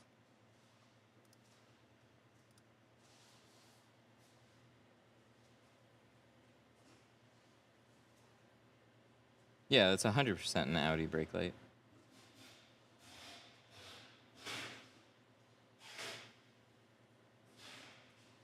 Simple removal of a third brake light before tint installation. Yeah. Yeah, it's an Audi. Man, I wasn't paying attention. It's all right. That's why I emphasize so much. Like, I have to see it because the only trim piece that I could possibly see that could be removed is like there's this little rubber stripping here. It didn't say it in the title of the video. It just said simple third brake light removal. Audi's removed like that though. It might have been a different car, but Audi's removed just like that.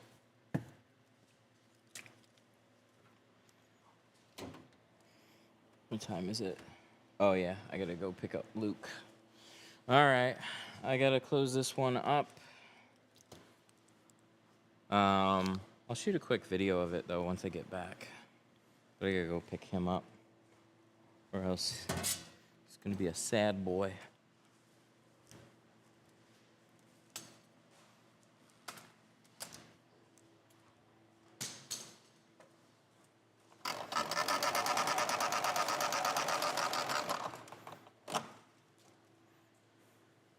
No, there's a lot of videos like that where they're kind of vague on what the car is. They're just like third brake light removal or window tint installation. Do I get an A for effort? I appreciate the research. Facebook group was actually really helpful. So it was nice that I could just look up some comments.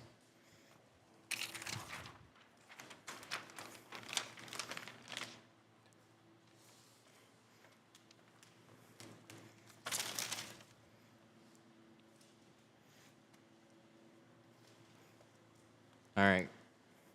Alrighty, dudes. Thank you for hanging out today. I appreciate you. Oh, let's just throw that on the ground. This one looked good. We'll be back. What is today? Thursday? We got a car tomorrow. We'll probably be live with it. Bye.